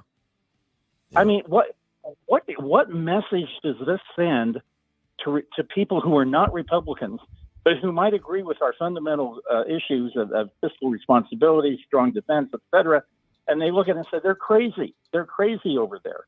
But that's one of the candidates led that rally and has said nothing to try to refute or to condemn those comments. But that's one of the things. Dick, have you been following at all the Denver mayoral race? The Denver mayoral? Mm-hmm. Yes, I have. Yeah. Do you have time to hang around here? I've taken us now to 7:26. Can you hang around for a few more questions after the break? Sure. Do that. Hey, this is Dick Wadhams. Folks, Dick just knows stuff. And if you're looking to point to someone who has had success as both the state party chair and with statewide elections, it's him. I just love getting his insights on this. I want to know what he's thinking about the 8,000 people running for mayor. Let's do this. We'll cut away for a break. Not until, though, I tell you about a fantastic dude named Mitch Flory. Now, Mitch Flory, you've heard me talk about a bunch because he's got this great backstory. In fact, he was in the studio 3 or 4 months ago, and I want to get him back in, telling his story about growing up in communist-controlled Romania under Ceausescu, coming to America because he had that dream in his heart, not the coming to America from the Eddie Murphy movie from, I think, the early 90s, but in a legitimate way. Became a citizen the right way, the legal way, started a family, started a business. And this is why it matters to you. And someone I've been texting with even this morning is someone who, when they heard me reading for Mitch, texted me and like, oh my God, Mitch did the counters in our kitchen and our bath. And we love Mitch. His folks are fantastic. They do great work. They're all about putting a smile on your face when it's done. Now, whether that means giving you the 20% off of labor when you say, hey, the reason I'm calling you is because George from 710 told me to do it, because that's what you get, 20% off, or whether it's because they give you the deal where you get a kitchen countertop package and they throw the sink in for free, or the same for the bathroom. It's not just that. It's the craftsmanship. It's the quality of the work and the product. These are all folks that reach out to me that say, I loved working with Mitch and his team. They just made our house look great, and they made me feel great too. Here's what you do. Go to theartofgranite.com. Now, it's Granite in the title, Granite. But don't be fooled. What you'll see is they have everything. Anything you can make a countertop out of, maybe other than diamonds and rubies, although I think he's open to the conversation if you've got the ability to do it. But the granite, the hardwood, the marble, the granite, the quartz, the man-mades. You know what? Could you make a countertop out of hardwood? I bet you can. And Mitch would be the guy that would know how to do it. Go out to his showroom right about 6th Avenue in Colfax. Check it out. Here's the deal, though. Be prepared. Because if you walk in there and meet Mitch, about a 95% chance you're going to sign up with Mitch and get a new countertop. So just be prepared when you walk in the store to be sold by this guy. And then let us know how it goes. Give him a call. He'll answer because it's his phone, 303-386-5919, 303-386-5919. That's the Art of Granite. We'll be back in just a quick break. It's George Brockler on The George Show, 710 KNUS.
tonight's the day you wanna go.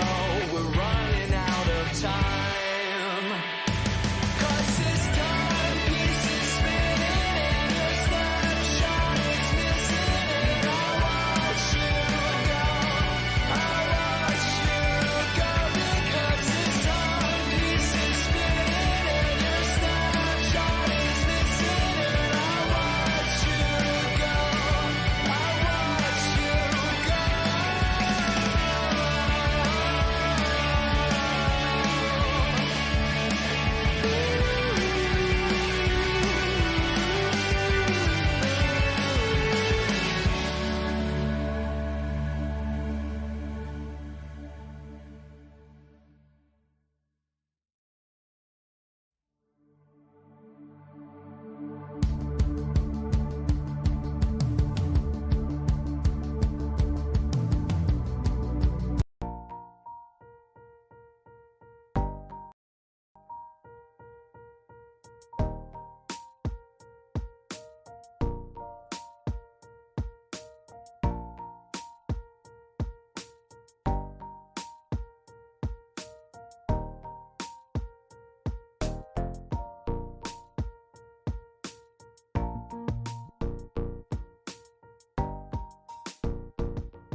George Brockler right back with you here, 710 KNUS, going right back to the VIP line. It is Dick Wadhams with us. Sir, thanks for staying on.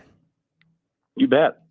Hey, this mayoral race, there are 17 candidates running. And if you look at some of the polling that's out there, and I think the Gazette, our Gazette, has launched the first media-based one, there's just no clear front runner. I mean, it's got a 4.9% margin of error, and it's got three folks in the top 5%. It's got Michael Johnston, who's going to be with us at 8 o'clock. It's got Kelly Brough, the former, I don't know if it was CEO of the Colorado Chamber of Commerce. I can't remember if that's her title or director or whatever. And then scary, honestly, Lisa Calderon. But then there's also a bunch of people right behind that have 4%, 3%. I just don't think you can know anything from that poll. What is your sense of the race? Yeah, George, as far as I'm concerned, I look at those numbers and it's essentially a 7-way tie. I mean, yeah, nobody's it's true. got 10%. There's like 60% undecided. To me, I mean, that's some brilliant observation. I mean, anybody could win this thing, and the election is March or April 4th, as I recall.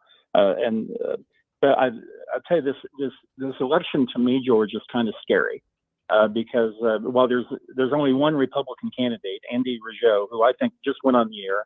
He's a great candidate, and he's got a great message about crime and homelessness.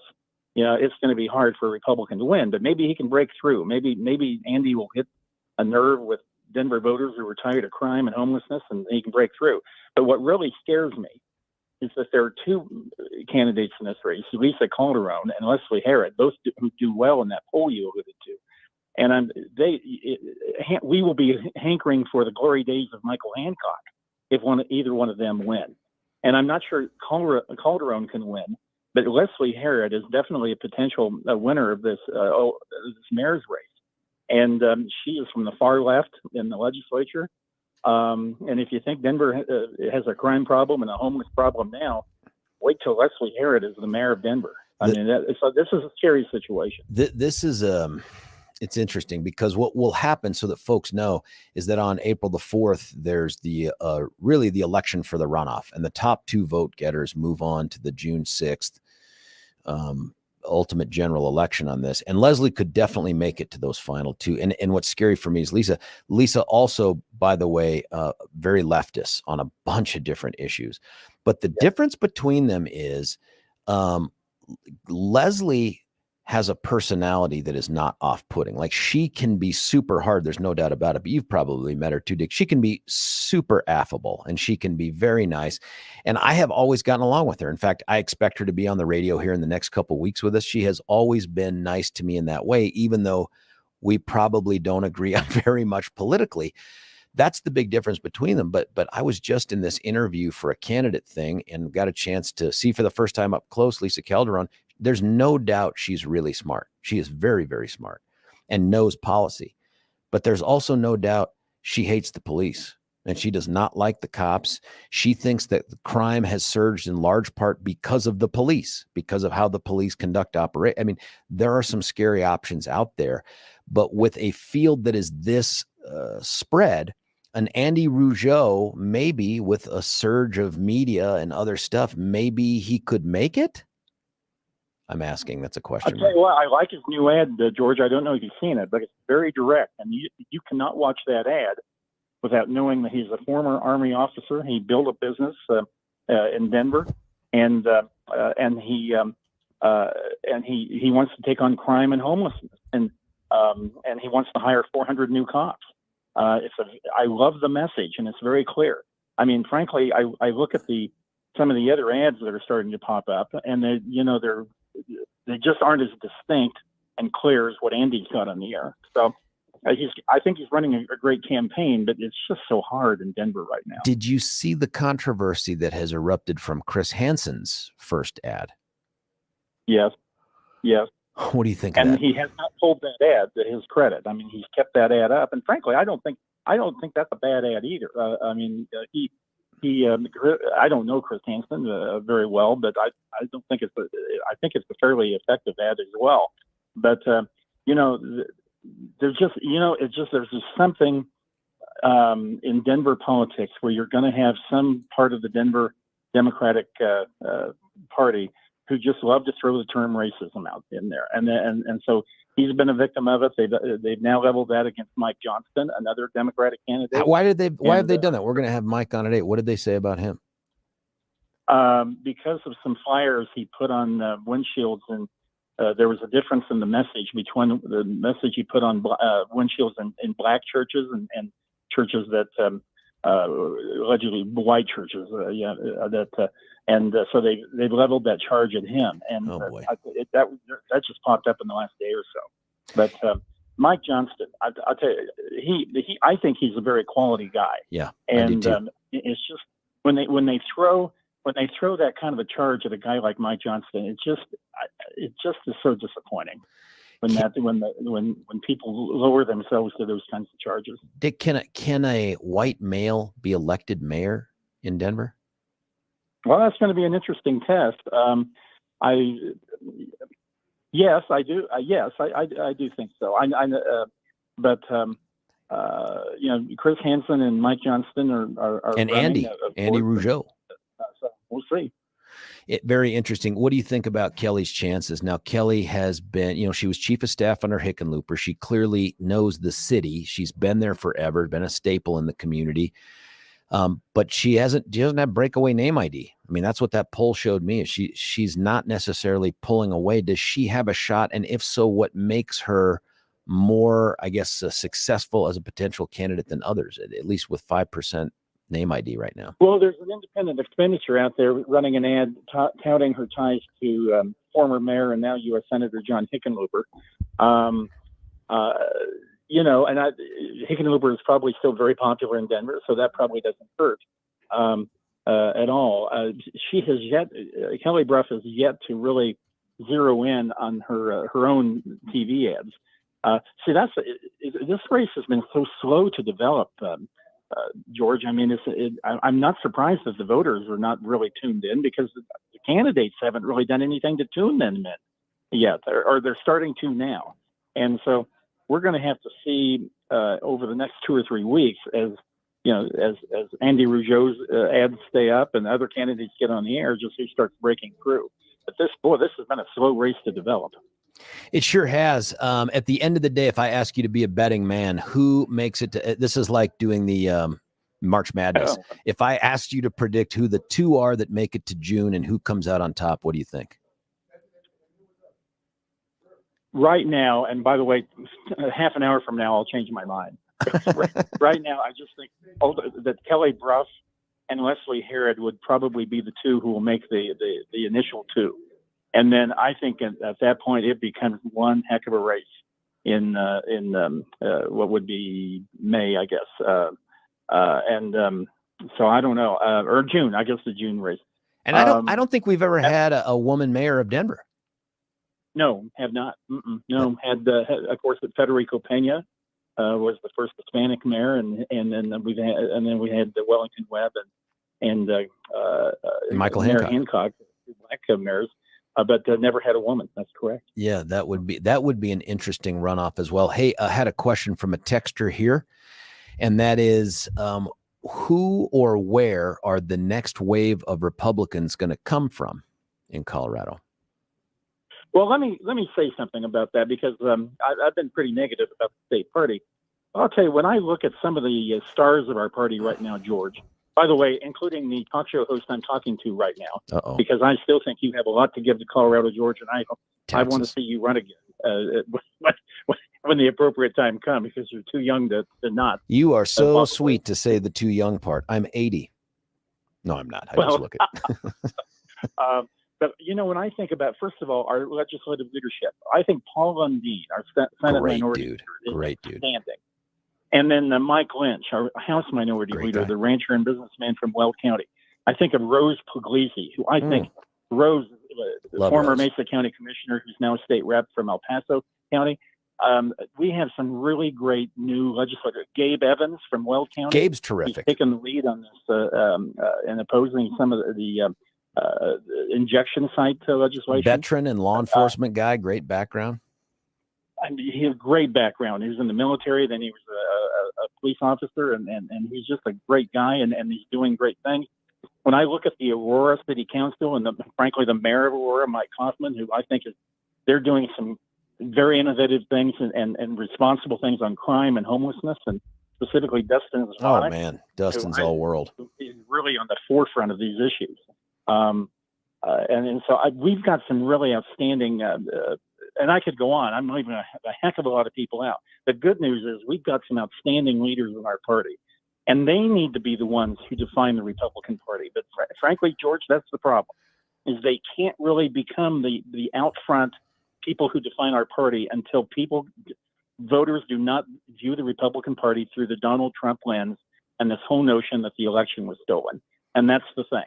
I don't care how good they are. They can't break through that for right now. On that note, man, I'm going to leave this because that's great. You have just done a great list of current and future leaders in the Republican Party. That's probably where we need to end this thing. But I definitely want to have you back on for two purposes. Once we get past this primary in the mayoral system, and then I also want to get your reaction after the March 11th vote up there in Loveland for the state party chair and sort of what the next steps are. I can't thank you enough for giving us so much of your time this morning. Thank you, George. It was fun to be with you. Hey, that was Dick Wadhams. Guy just knows stuff, been there, done that, has won at the statewide level. It's hard to find anybody else that has been as successful as he has been on the Republican side of the ledger here over the last, 20, 30 years. Find me that person who's been more successful. I'd love to get them on the radio as well. Hey, listen, we're going to cut away for a break. When we come back, we're going to be joined by our friends at Alpine Planning. I think it's going to be Brian Gray, who loves Duke. George Brockler, 710 KNUS.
George Brockler back with you here, 710 KNUS, going to our special line for that special part of the show with our Duke lover, Brian Gray. How are you?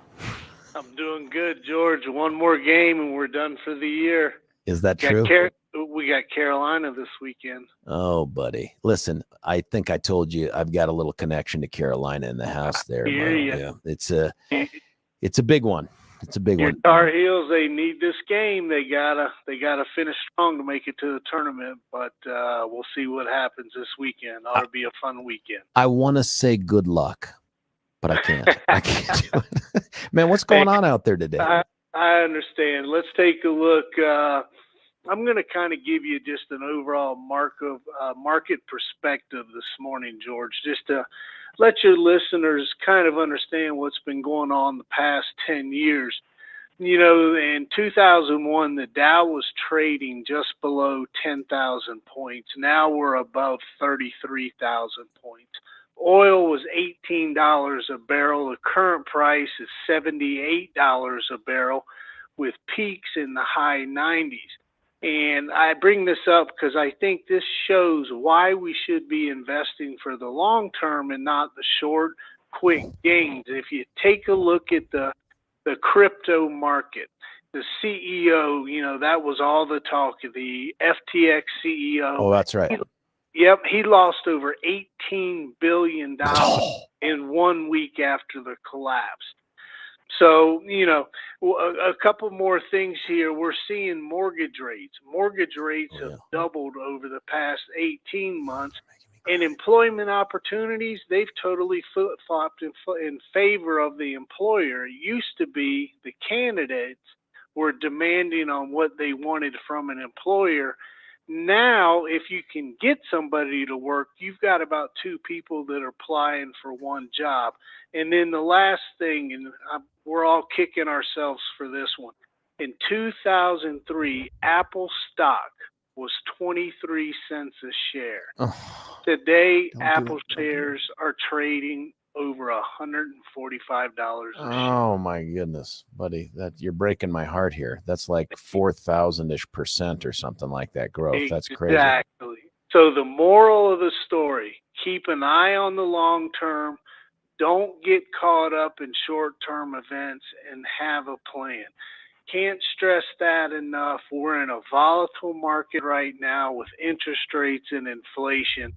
But you got to just put the blinders on, focus on your retirement if that's the goal, and just have a plan in place to get you from A to Z. And if you need some help, give us a call at Alpine Planning Group. We'd love to sit down with you. Well, you guys are the bomb. Best guess on this next Fed meeting. I think it's obvious they're going to raise it, but do you think they're going to go 50 basis points or still stick with 25 and see what they do? You know, they're talking about going back to 50. Everybody was saying 25, but now, you know, we've heard some rumblings of 50. One of the Fed chairs came out yesterday. I believe it was in Atlanta. Don't hold me that. But they were talking about the inflation and how they were going to have to move rates up. So we might see a 50-point clip coming up. Oh, my goodness, buddy. That's just if you're out there trying to buy a home for the first time. Oh, it's unbelievable. It's daunting. Maybe it's time to think about putting that money instead in some retirement stuff. Alpine Planning Group is a comprehensive financial planning firm committed to improving your long-term financial success, even if they root for the wrong NCAA basketball team. Investing is, as always, it's a matter of trust, and you can hear it in their voice every time they're on. Gabe, Amy, Brian, they're prepared to earn your trust. Give them a call today, 303-843-0918, 303-843-0918. Next time we talk, Brian, I don't know. Basketball's coming up. I'm not sure which end of the thing I'm going to be on this. You know what? We might have to put a coffee on this one this weekend. What do you think? I'm going to go with the Tar Heels because that's the safe familial pick. So I'll bet you a coffee on that. All right, George. We'll talk to you next week. All right, buddy. Securities and investment advisory services offered through Woodbury Financial Services, Inc., member FINRA SIPC and registered investment advisor. Alpine Planning Group and Woodbury Financial Services, Inc. are not affiliated entities. 14 West Dry Creek Circle, Littleton, Colorado, 80120. Hey, that's going to do it for this hour of the show. My thanks to Dick Wadhams and to Brian Gray. It's always great to talk to Brian. We get him just about every Friday. We're going to keep it local and political. We're going to have Michael Johnston on. He's one of the guys that's sitting at the top of whatever polls are out there. We're going to talk to him about this thing. Good dude. Interesting to see how this thing shakes out and how he thinks he's going to fix Denver. It's George Brockler on The George Show. You're listening to 710 KNUS.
We are halfway through the last show of the week on this 3rd of March. You know, we get replaced by Charlie Kirk at 10, Prager at 11, Gorka at 1, and then we go live and local with Deb right here in the saddle at 3, and then Stephen Tubbs 4 to 7. Stick around for those local shows in particular, man. Those folks give up some good stuff. Now, listen, there is that race that we talked about with Dick Wadhams going to take place here on April the 4th.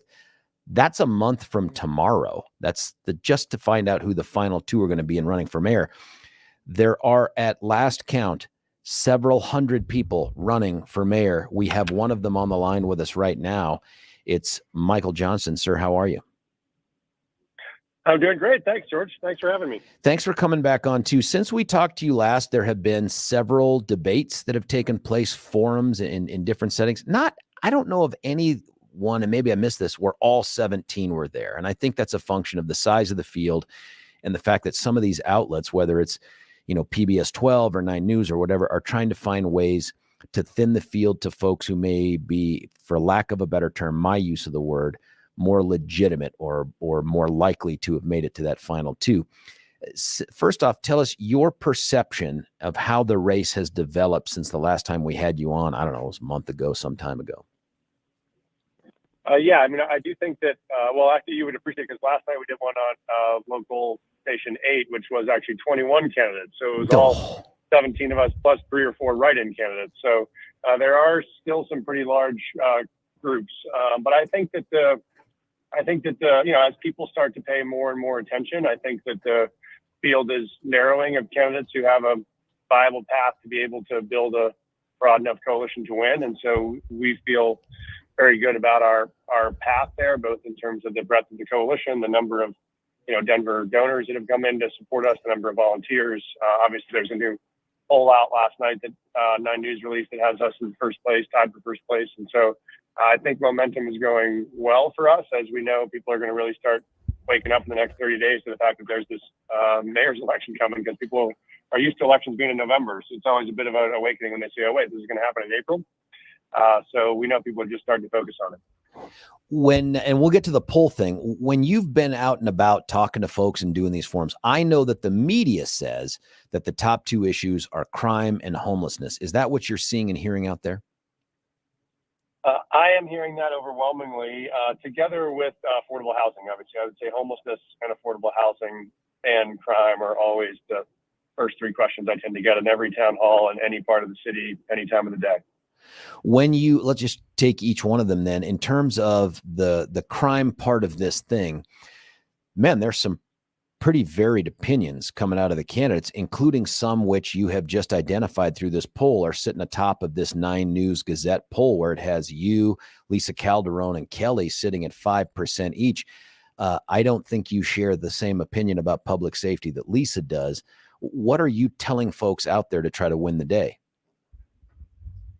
Yeah, I think there are some people who are trying to convince folks that it's a myth that there's an increase in crime, and that people are imagining that there are 100 cars being stolen a day in Denver, or that I had a friend yesterday who sent me a video of him in central Denver walking his kids out to the car in the morning, and someone was stealing the car as they were trying to go to carpool and got shot at in front of their own home. I mean, that is real, what's happening out there in crime, and it requires a real intervention. And so I think my approach has been, we know we need more first responders on the street. And I use the word first responders because we know when I talk to officers, they'll say there are different situations that require different responses. If there's someone in a mental health crisis, we do not need to send an officer. We should send a mental health support worker, which we do currently with some of the co-responder programs.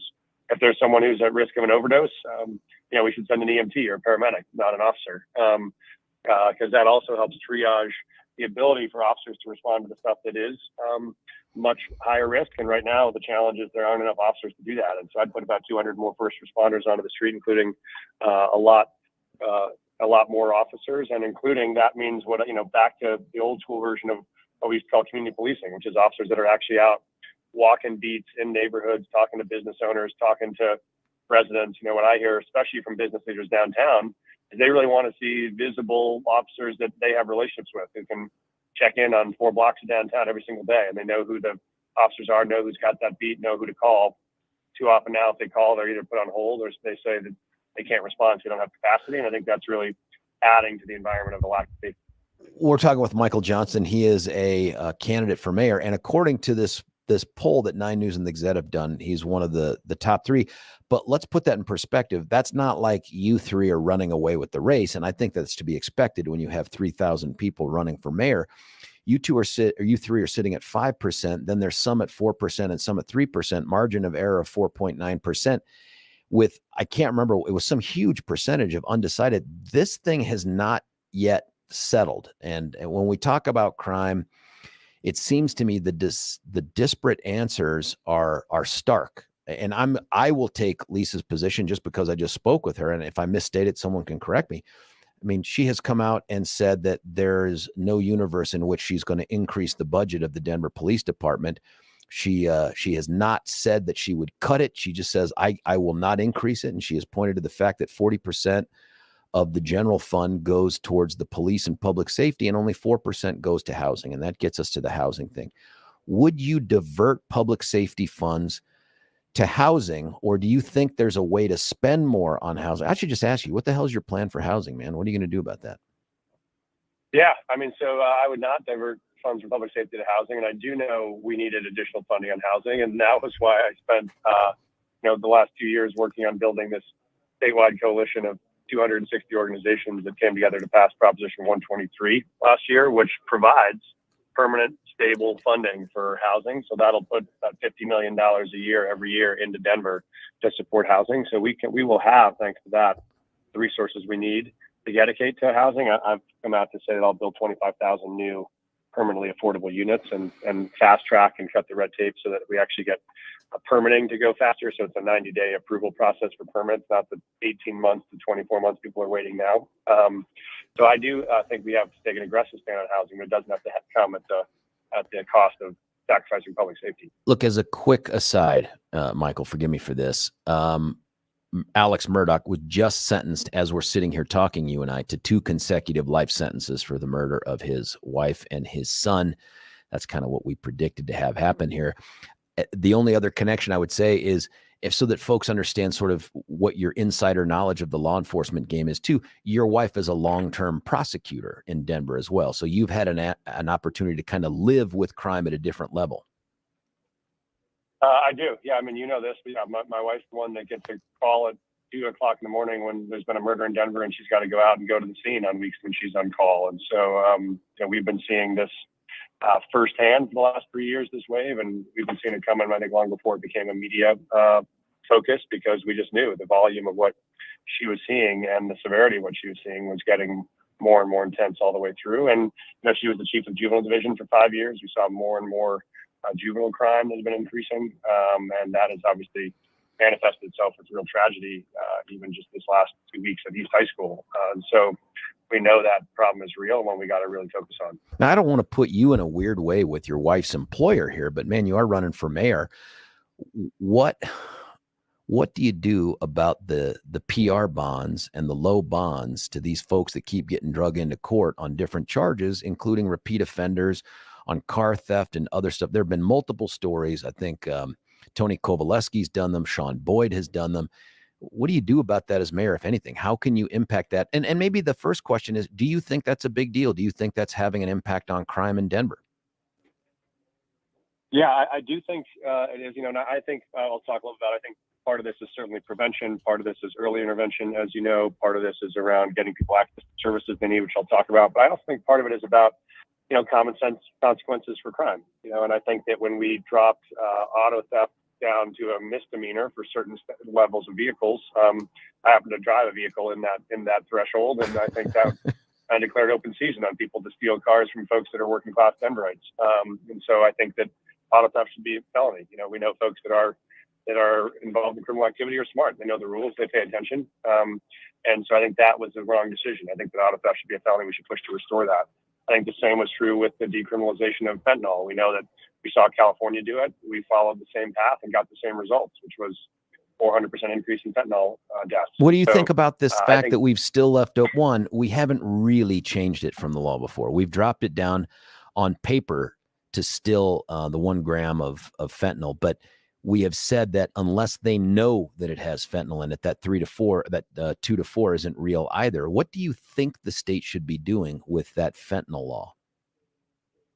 Yeah, I mean, I think that the two things here are, you want to really crack down on dealers, and because those people are peddling poison to our communities, and we know it's just a matter of time before folks who are using it are going to die. It's like Russian roulette. And then I think you have to create an avenue for how to support people who are addicted. And I think, George, you understand this the most, because this is an alignment of how do you align what officers are doing with what DAs are charging, with what judges are sentencing, with where they're actually serving, time if there are. And so I think you try to overhaul the whole system. What I would do here is I would 2 pods of the county jail out there on Smith Road, and I would convert them, one to a long-term mental health psychiatric facility that could place people that have mental health needs. Second would be a longer-term addiction-based treatment programming. And so where we know there are significant needs, we have more and more people that are sent there and have those needs and can't get treatment. That would allow you to re-stand up a more robust drug court and mental health court for folks that are coming in on charges that are drug related or that are mental health related, could be sentenced to an actual treatment facility where they could get that support. It's better than a 72-hour hold, which, as you know, often sometimes expires in 4 hours, not 72 hours. And it gets people treatment and gets them support. And so I think even in places where your arms are a little bit tied because of bad state law, you can still enforce even a misdemeanor charge with a 60 or 90-day sentence. A 60 or 90-day sentence in an actual treatment facility that's likely to get someone medicated and stable and healthy and transition is a vastly better outcome than having them still be in a revolving door of jail for 2 days to the ER at Denver Health back to the streets, which is what I agree with you right that the now. mental health piece is real. And you and I know that going back way before we were in a position to make a difference on policy, somehow we made a decision to move away from an asylum model where there were still mental health facilities out there. And that word became a pejorative.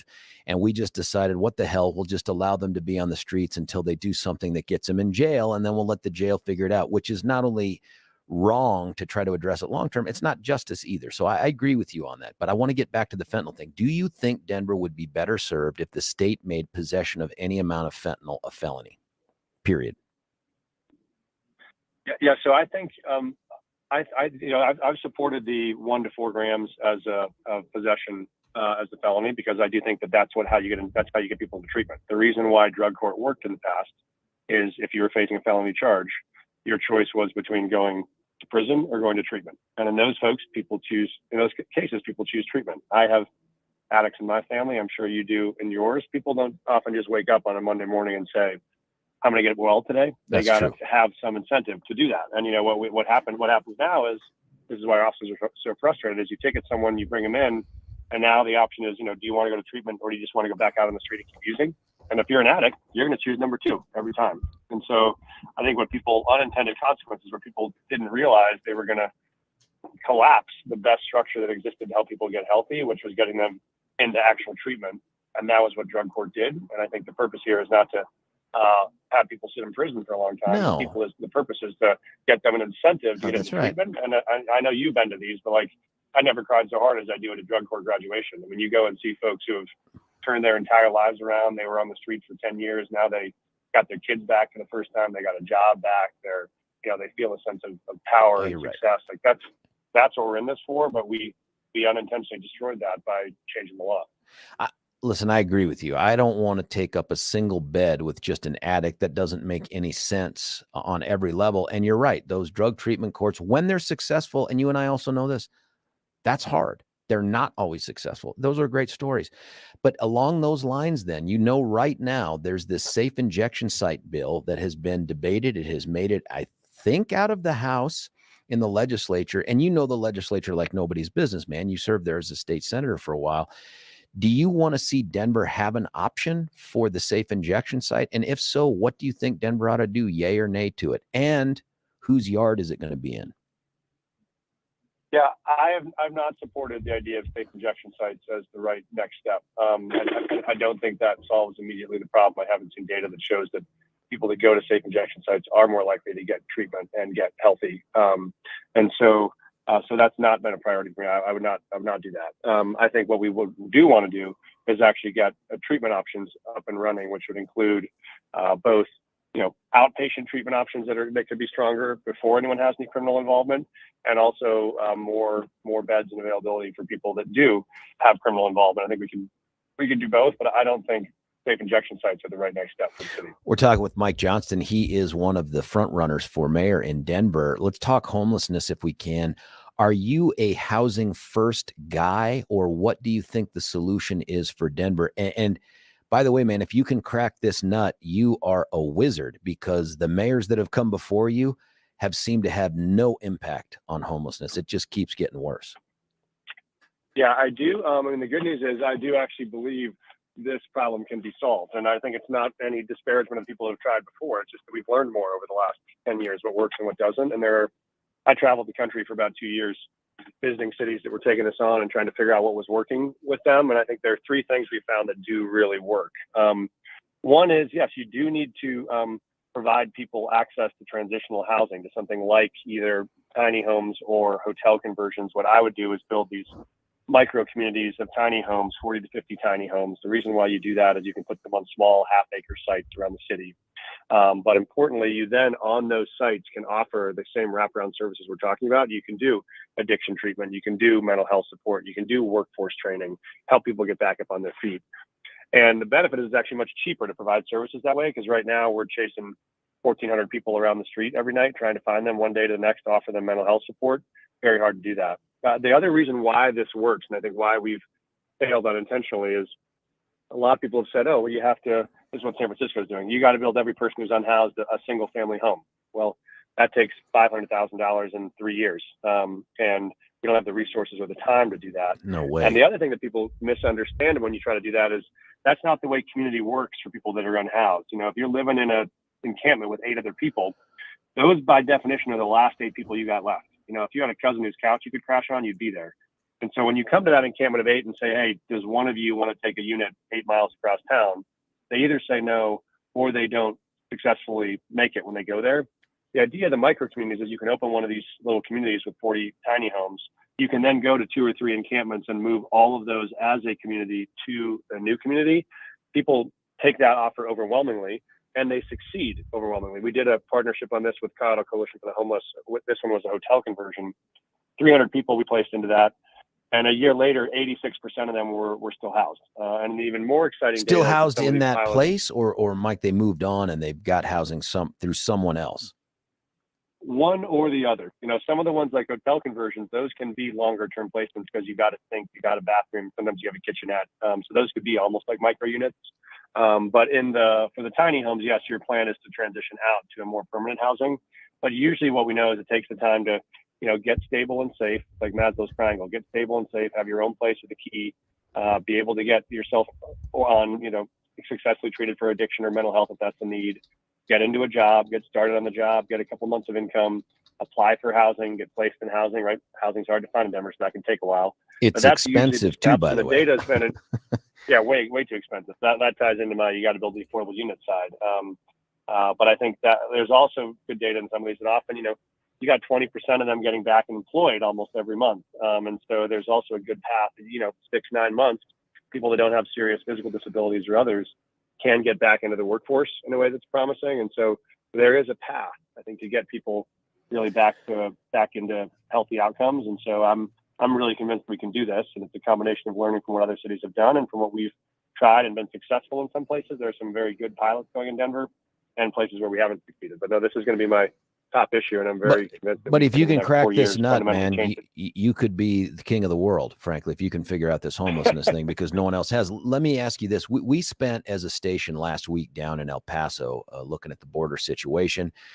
You know well that Denver is a sanctuary city, and I want you to take a moment to tell us 2 things. One, is that a good thing to be a sanctuary city for illegal immigrants?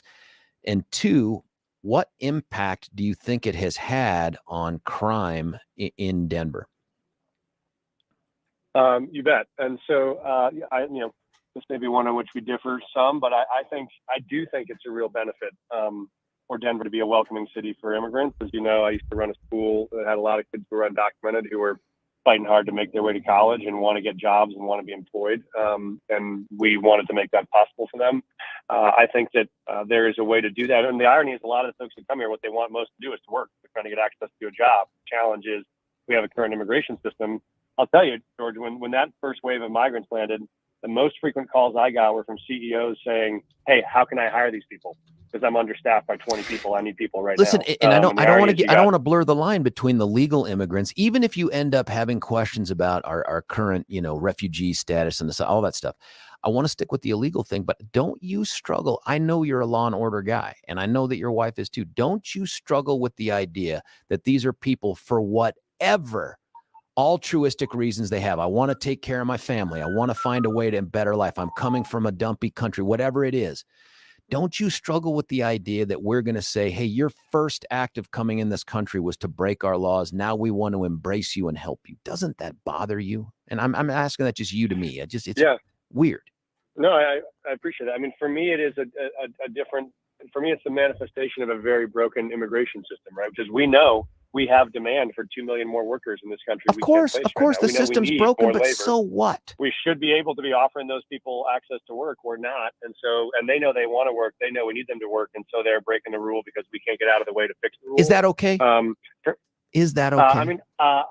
I think that that's understandable. I think if I were in the same position and I had 3 kids like I have now, and I were living south of the border and I was making $1 a day, and I knew I could get up here and make $80 a day, I think I would make that same decision. Like I would do that for my family in the same way, But does that make it okay, man? There's a lot of good reasons to commit a lot of low level crimes, but do we just shrug them off and go, well, you know what, you meant well? That's what bothers me, Mike, is that it's not that these people don't deserve access. They do. If the Congress could get their crap together and fix this thing, I agree with you. A lot of these people would come. But in the alternative of that, I struggle with the idea that it's like, well, our laws are broken, so maybe we wink, wink, nudge, nudge, don't enforce them. Yeah, I mean, for me, this is one of the ways you have to force Congress, which is pretty incompetent on this, to actually take action, is they're unlikely to do it. I think if we can, what I'd love to do, maybe we can work together on this as mayors, to say, how do we create a city where we have a partnership between business and the city and between people who want to work, where we are documenting them, they are paying taxes, they are working in jobs that people want to work them, they're getting wages, they're abiding by the laws. I mean, we know, I think there is a win-win here to say, and then let's elevate that and say, listen, if we can figure this out here in Denver, why can't Congress figure it out? We're going to force you to take action on it. But it doesn't make sense to have businesses across the city that are dramatically understaffed, want to hire people that want to work and can't be hired. I mean, you look at the risk I think about is you think about people that are right now, 14,000 people who are DACA recipients, who are immigrants, who receive deferred action, who are employed right now by employers in the metro area. If the Supreme Court overturns DACA, you'll have those 14,000 people who got to give their notice and quit working tomorrow. Those employers are going to be furious about it. They're losing labor they want. We got families who are being supported by someone with a good job who will now be without that income. Like, that's a clear example where I think government's getting in the way of what employers and employees want to do. But we should try to fix this. You've made some great points, but these are points that get made on the floor of the Congress. And if they don't do anything, they're wrong. And yet it's still the law. And I get your point, Mike. And I think there's a lot of folks out there, Mike, that feel the same way. But it's just a struggle for someone who tries to hold other people accountable in the community for breaking the law, that on this particular one, we simply say, well, we don't like the law anymore. We don't think it works well. So we're going to do everything we can to accommodate you and keep you through withholding information, through passing laws that prevent local sheriff's offices from even housing, not just people who are illegal immigrants, but who break laws. It's just frustrating for a law and order person to then turn to someone else who is a citizen and say, you broke that law for a good reason. I'm going to hold you accountable. But these folks don't ever get held accountable that way. It's just a struggle. And I don't need you to comment on that, man. I appreciate it. Listen, I love your candor. And I think that the fact that you're sitting atop of this list is a good sign for Denver. I'm anxious to see what happens in April. Let's do this, though. Tell folks, if they want to know more, they want to help you out with some of their money, some of their time, some of their phone calls, whatever it is. How do they do that? Yeah, I really appreciate it. And thanks so much for having me on. I always enjoy the conversation. Good sign for me. That by the way, these are conversations. Agree on some things, disagree on others, and find our way forward. That's right. You and I have had conversations like this in the Capitol, on the street, at a restaurant. I mean, it's not like these conversations are any different. So I really do appreciate it. So. Yeah, me too. Thank you for that. Yeah, so people that would love to get involved, that we would really, it'd be great to have your help. My website is the easiest place. It's Mike Johnston for FOR Mayor. Denver.com, and George is exactly right. There's only 30 days until this election, and it's going to control the direction of the city for the next 10 years. And I think we want to make sure we get the city back on track to a place that's going to be vibrant and affordable and safe. I think there are very different options, even at the top of this list. And I think if we go in a different direction, we do get a city that ends up like a San Francisco or a Portland or Seattle in the next 10 years. And I don't want to see Denver become that. And so I'm fighting to make sure we get city we're all going to be proud of. And so would love to get people's help, love to have you support, love to have you volunteer, love to have you talk to your neighbors. Those all matter a lot in what is still a small town election. I will see you out there in the city, man. Hi to your wife. Thanks so much. I appreciate it. See you, man. Hey, that's Mike Johnston with a T, by the way, if you go to the website, Johnston. I just appreciate the candidates from Denver being willing to come on the show. As you know, Denver, not incredibly conservative. So coming on conservative radio, I think it takes guts. Even if you don't like all the answers, you got to love the fact that the dude comes in and answers the questions and doesn't dodge them. Hey, we're going to cut away for a break. When we come back, we're going to be joined by super investigative reporter for Denver 7. His name is Tony Kovaleski. It's George Brockler on the George Show, 710 KNUS.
Little Dave Grohl and company right here on 710 KNUS. George Brockler right back with you. We're going to stick with our VIP line. Dang, we've had some great interviews today. Joining us right now, super reporter for Channel 7, a longtime investigative reporter, and a big Pebble Beach guy. No, I'm kidding. It's Tony Kovaleski. Thanks for joining us, sir. George, thank you. And do you have to mention the long time? I'd rather go with rookie. It seems like I'm younger that way. Well, you look like a rookie. It's just we know that Yeah. you've got some tread left on the tire, but you've been around the block a bit. Now, listen, you have done something pretty important / interesting, right? Like you have had the opportunity to interview how many of the 8,000 mayoral candidates in Denver? We only talked to 17 of the 8,000, but those are the 17 that are on the ballot. Now, that's impressive. Did you have any struggles? Was it just scheduling that got them down? Were there any that were reluctant to want to come on camera and talk with you? You know, I'm fortunate we've got a great team, and we were able to get all of them in just a couple days. And we had 20-minute windows scheduled, and they were very cooperative, and we had some interesting discussions. I mean, the challenge here, George, this is where it came from.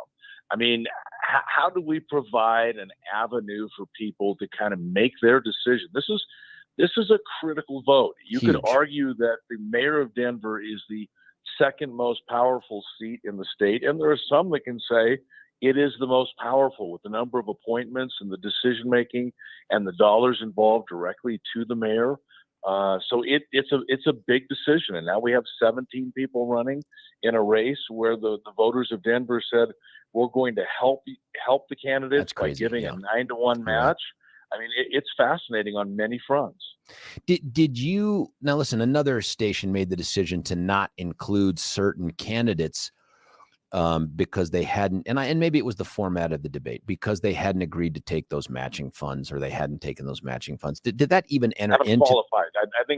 I think that other station did it based upon they hadn't qualified for matching funds, and you one know, of them refused to take them.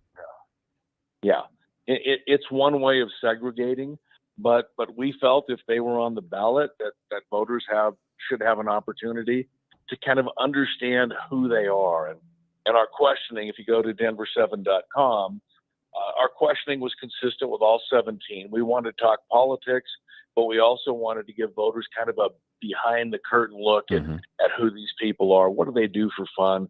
How do they think on their feet? One of, I think, the most intriguing questions we asked all 17 was switching seats.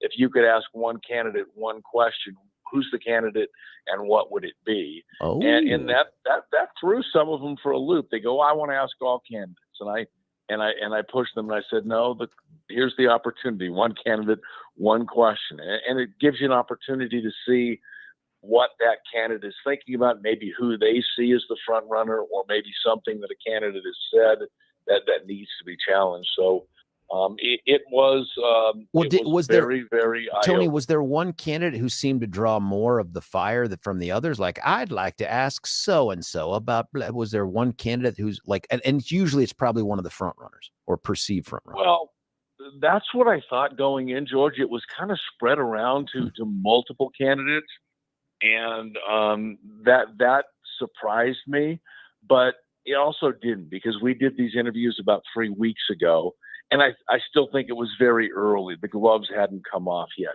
I suspect if we ask that question in another 2 weeks, there might be completely different answers. Now, the interviews are important, and tell everybody where they can go look at these things. If you go to denver7.com, on the front page, you'll see a picture of the Denver City and County building, and get to know the candidates, and that will get you right in. And then you'll see all 17 candidates' faces. All you have to do is click on the one, or, I suggest you listen to them all. They're about 7 to 10 minutes each, if you can find that much time between now and when you cast your ballot. But there's also a bio page that comes up. On the bio page, you click on the video and you can watch it. And it's going to get interesting here. And you're seeing commercials popping up right now.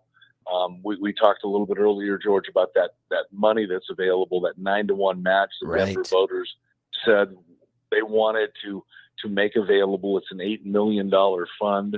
And I think the voters were saying there, hey, we don't want just big name, big money candidates on the ballot. we want to give the average person a chance to be mayor in Denver. We'll see how that works out. Listen, it's a huge public service, but really the story isn't just that you've interviewed all 17 and put them up there. You guys did something I haven't seen before, but maybe I just haven't been following, that gives a little bit of an insight into how the public is interacting with those interviews. Tell us about that. Yeah, we did a story yesterday putting together the analytics of where is the interest right now. And we have to stress this isn't a scientific poll because supporters can click on a candidate multiple times. But we thought it would be an interesting way of creating updates every week to see who's clicking on which candidates, which are the 5 most popular candidates on clicks to their picture, and then how many they're looking at for video. And then we also took a look at how much time they're spending on a candidate's page to kind of maybe create some separation here. And the numbers are interesting. Yeah, tell us about those. And what's interesting about this is, there's a couple polls now that have surfaced. There's one out of the Gazette and some other stuff. But they're so close, right? Like 5%, 4%, 3%, and a 17-person field. I guess that's to be expected. There is no clear front runner. But when you guys looked at the analytics, what does it reveal so far? Well, and the poll, one of the polls you're talking about that we also found interesting, the released Axios poll that came out February 9th That's right. and 10th, it showed 60% of Denver voters, and they interviewed 405 likely Denver voters. 60% hadn't decided, and not one candidate got more than 8% of the vote. So that kind of tells you that this is really in play right now. And one of my takeaways from interviewing all 17 is that I think they're all kind of navigating to, if I can get to 18%, I can make the runoff. And they're all taking a different direction to get to that 18%, thinking, hey, I can slice out this 18% and I'm there. And so the numbers you're talking about, the page clicks. Page the clicks. The top 5 in clicks were Kelly Brough, Chris Hansen, Lisa Calderon, Kwame Spearman, and Andy Rougeau. Okay. And then we went a next step and we asked video metrics. Who's getting the clicks on the video? And that was Chris Hansen, Kelly Brough, Kwame Spearman, Lisa Calderon, and Mike Johnston. It's interesting there because Hansen has run a commercial. Brough's got a 527 commercial out there. Calderon was in the race 4 years ago. Kwame Spearman is I think, moving up in the rankings as his name is getting out there. And then Mike Johnston's got a statewide history. So, really no surprise in that category. And then the last one we looked at, average time spent on Denver7.com by users reading the candidate articles and looking at the videos. And Debbie Ortega, the Denver councilwoman, she leads about almost 6 minutes. Leslie Herod, 5.5 minutes. Jim Walsh, Kelly Brough, and Trinidad Rodriguez. So we're trying to get some sort of understanding of where's the passion, who is looking at it. Clearly unscientific, but I think still fascinating. It is hard to discern the motivations for people going to look and what it means, but it is really incredibly interesting. Do you think, in light of having done this story, if I'm a candidate, what I say is, man, maybe they'll do a follow-up here as we get closer to April. Let's get all of our supporters to go click the hell out of Tony's videos and watch them start to stop. Let's just make sure, like if you're Mike Johnston or Andy Rougeau or Kwame, all have been on the show, I want to run up my metrics. That opportunity is there. We're trying to dig even deeper to see unique users and that part of it. But we will be doing follow-ups every week to, one, remind people that this resource is available, two, to let people know, where is that interest, so we can keep people talking about a really, really important race, and hopefully there'll be a very informed voter base, and Denver's next mayor will be the mayor that the city deserves. Listen, the other thing too is it's a huge boon to 7, right? Like if you get candidates rushing there to click on the page, that can only help you guys too. Well, I don't like to look at it that way, I but do. I can see that logic, George. Because And my what guess you is get to my do. guess is the people Uh, above you are like, this is brilliant. Well, it's a way of tracking. That's all, and it'll be interesting also to see how this parallels other polls that will be coming out. I mean, that's why we, tapped on that Axios poll with 60% saying they haven't decided right now. I think that's telling, not surprising, but telling. And when you have 17 candidates you get to choose between, I mean, it's not just choose for an R or a D, because this is a nonpartisan race in Denver. And although we do know the political history of the city, We do. You have to kind of do some research, because 17 names, many of them are new names that you may not be familiar with. I mean, we know the Leslie Herod name as a state rep. Yep. We know others that have run before and they have made a name, but there's a lot of new people that have stepped forward and said, "Hey, I care about the city of Denver. I want to run for mayor." Listen, this is not the only thing you cover. I mean, you're an award-winning investigative reporter for a long, long time. You always have your hooks in something. There's a long time reference again. I'm Go sorry. ahead. I'm sorry. I left out one of the longs. Long time. What do you have your hooks in right now? Like, what's the latest thing you've got going on? Well, we're looking at several issues all the time. We've been reporting on some problems at Johnstown Heights, the behavioral health hospital in Johnstown. They took over for Clearview. We have other tips that we're working through there. More stories are coming on that front. We're also digging into that verdict of Excel and Heather Gardens. And we have more reporting coming up on that. That was a fascinating verdict in many, many ways. You remember back in 2018, 82-year-old Carol Ross lost her life in that explosion. And the verdict came back, and the jurors said that Excel was only 12% responsible of the 7 different parties that were involved in that line, including the Aurora Fire Department, including the company that actually broke the gas line. And we're looking into that verdict. We have more stories on the way on that front, and it's fascinating when you dive into what the jury did and what they came back with. We talked to Carol Ross's son, Derek, a couple of years ago and after the verdict, and he told me outside the courtroom that day that he was disappointed, not because of the money, but they were hoping to send a message to Excel to change their business practice.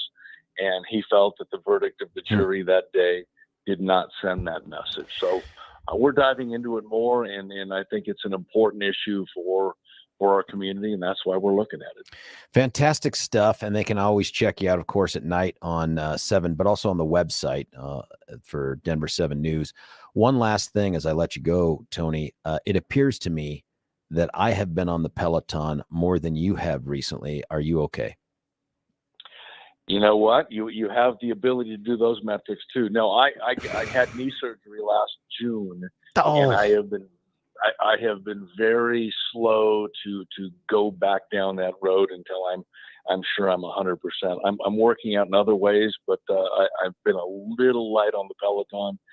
You've given me some motivation. I'm back on. All right. Anybody that's on the Peloton and wants to follow me, I'm Mile High Pelotoni, so you can find me. Tony Kovaleski, super reporter but a rookie for Denver 7. My friend, thanks for joining us. Hey, George, always appreciate the opportunity and enjoy your show. We'll talk soon, my friend. Take care. Hey, listen, that was Tony Kovaleski. Love chatting with that guy. And I love this website. Go check it out. It's very, very interesting. Stick around. We'll be back for that last segment before we get to the 9 o'clock hour. It's George Brockler on the George Show, 710 KNUS.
George Bracco right back with you, your 710 KNUS. My great thanks to friend Tony Kovaleski, fantastic investigative reporter who, despite his wishes, has been on the job for, I don't know, 200 years. I can't remember. I've lost count. But thanks to him for coming on. Listen, we're going to cut away for our final break of this hour here. I mean, actually, we're going to go to the top of the hour. And then in the 9 o'clock hour, we're going to be joined by Representative Lisa Frizell.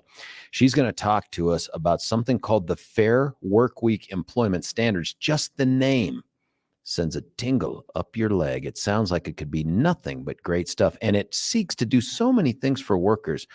I can't imagine what might be wrong with it, and yet how it turned out yesterday. And some of the debate we're going to talk with Representative Frizell about after the top of the hour.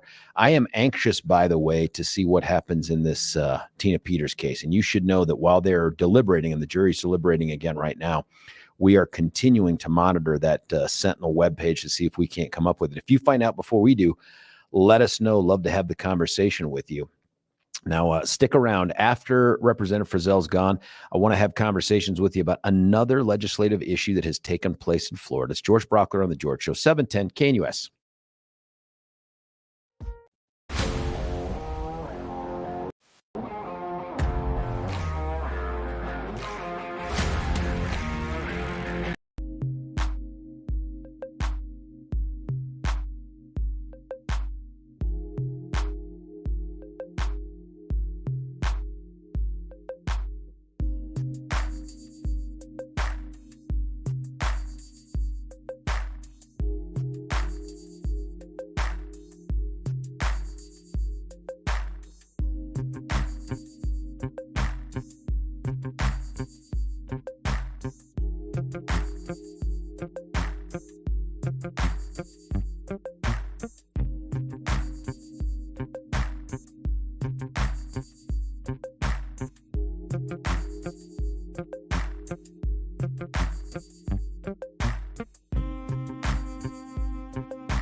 Little Red Rider here on 710 KNUS. Lunatic Fringe played prominently in that early 80s great movie Vision Quest.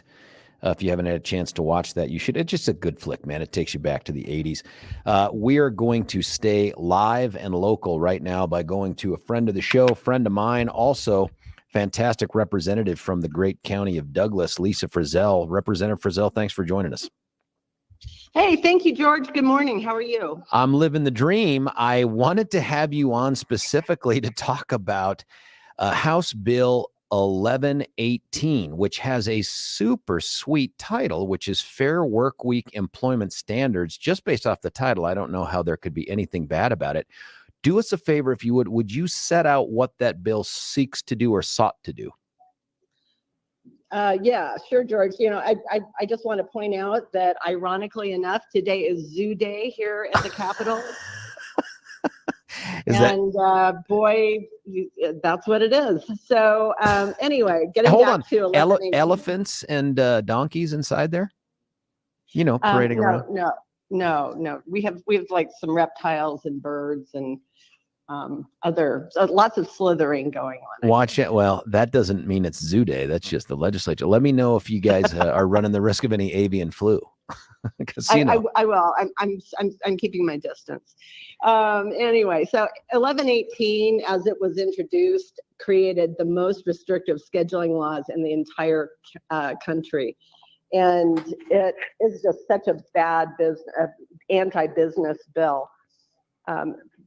What essentially it did was require shift workers that they would be receiving their schedule 14 days prior to the start of their shift, required them to submit what they wanted their schedule to be, But this is where things went very far south for businesses. Is the businesses, specifically restaurants and retail stores, would have to pay a penalty to employees if their shift changed within 14 days of start. I think about that though. Just think about it. And I know, Lisa, I don't know your entire employment background. I worked at Wendy's. I have worked in an hourly type setting. I never knew my schedule 14 days in advance, but the idea that an employer would say, let's say 7 days, hey, I've got to shift fire on a couple of these things because some things are changing, and now you get paid for that? Right. Yeah. It was called in the bill predictability pay. So there was also rest shortfall pay if an employee was required to work within 12 hours of their last shift. Further, there was a penalty for retention pay if an employer gave work hours to a new employee without first offering those work hours to existing employees. That's just try to keep track of that, right? Especially if you are a company or business that has, like more than one employee, I think. So that is the big picture of this particular bill. I too worked in restaurants all through college. I waited tables and bartended, and it was a really great way for me to make ends meet while having the flexibility to go to classes and do other college student sort of things.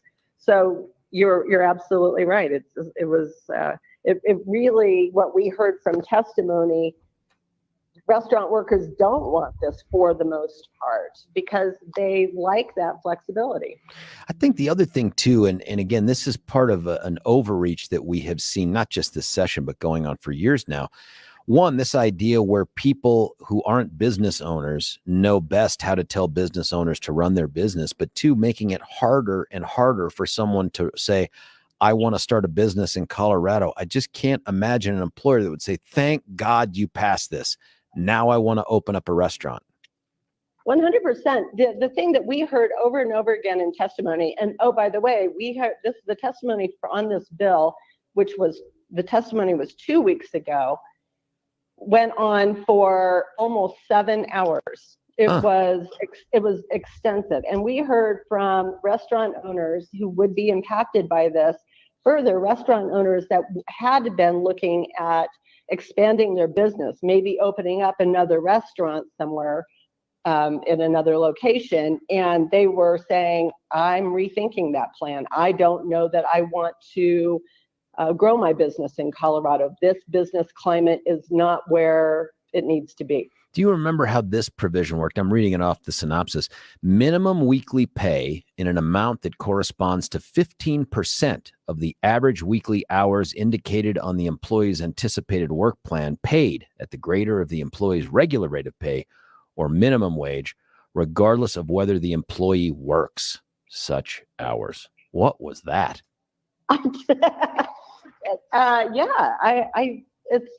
This is a very complicated bill. And in fact, the bill itself is the longest that I've seen so far this session. It's 33 pages long, I believe.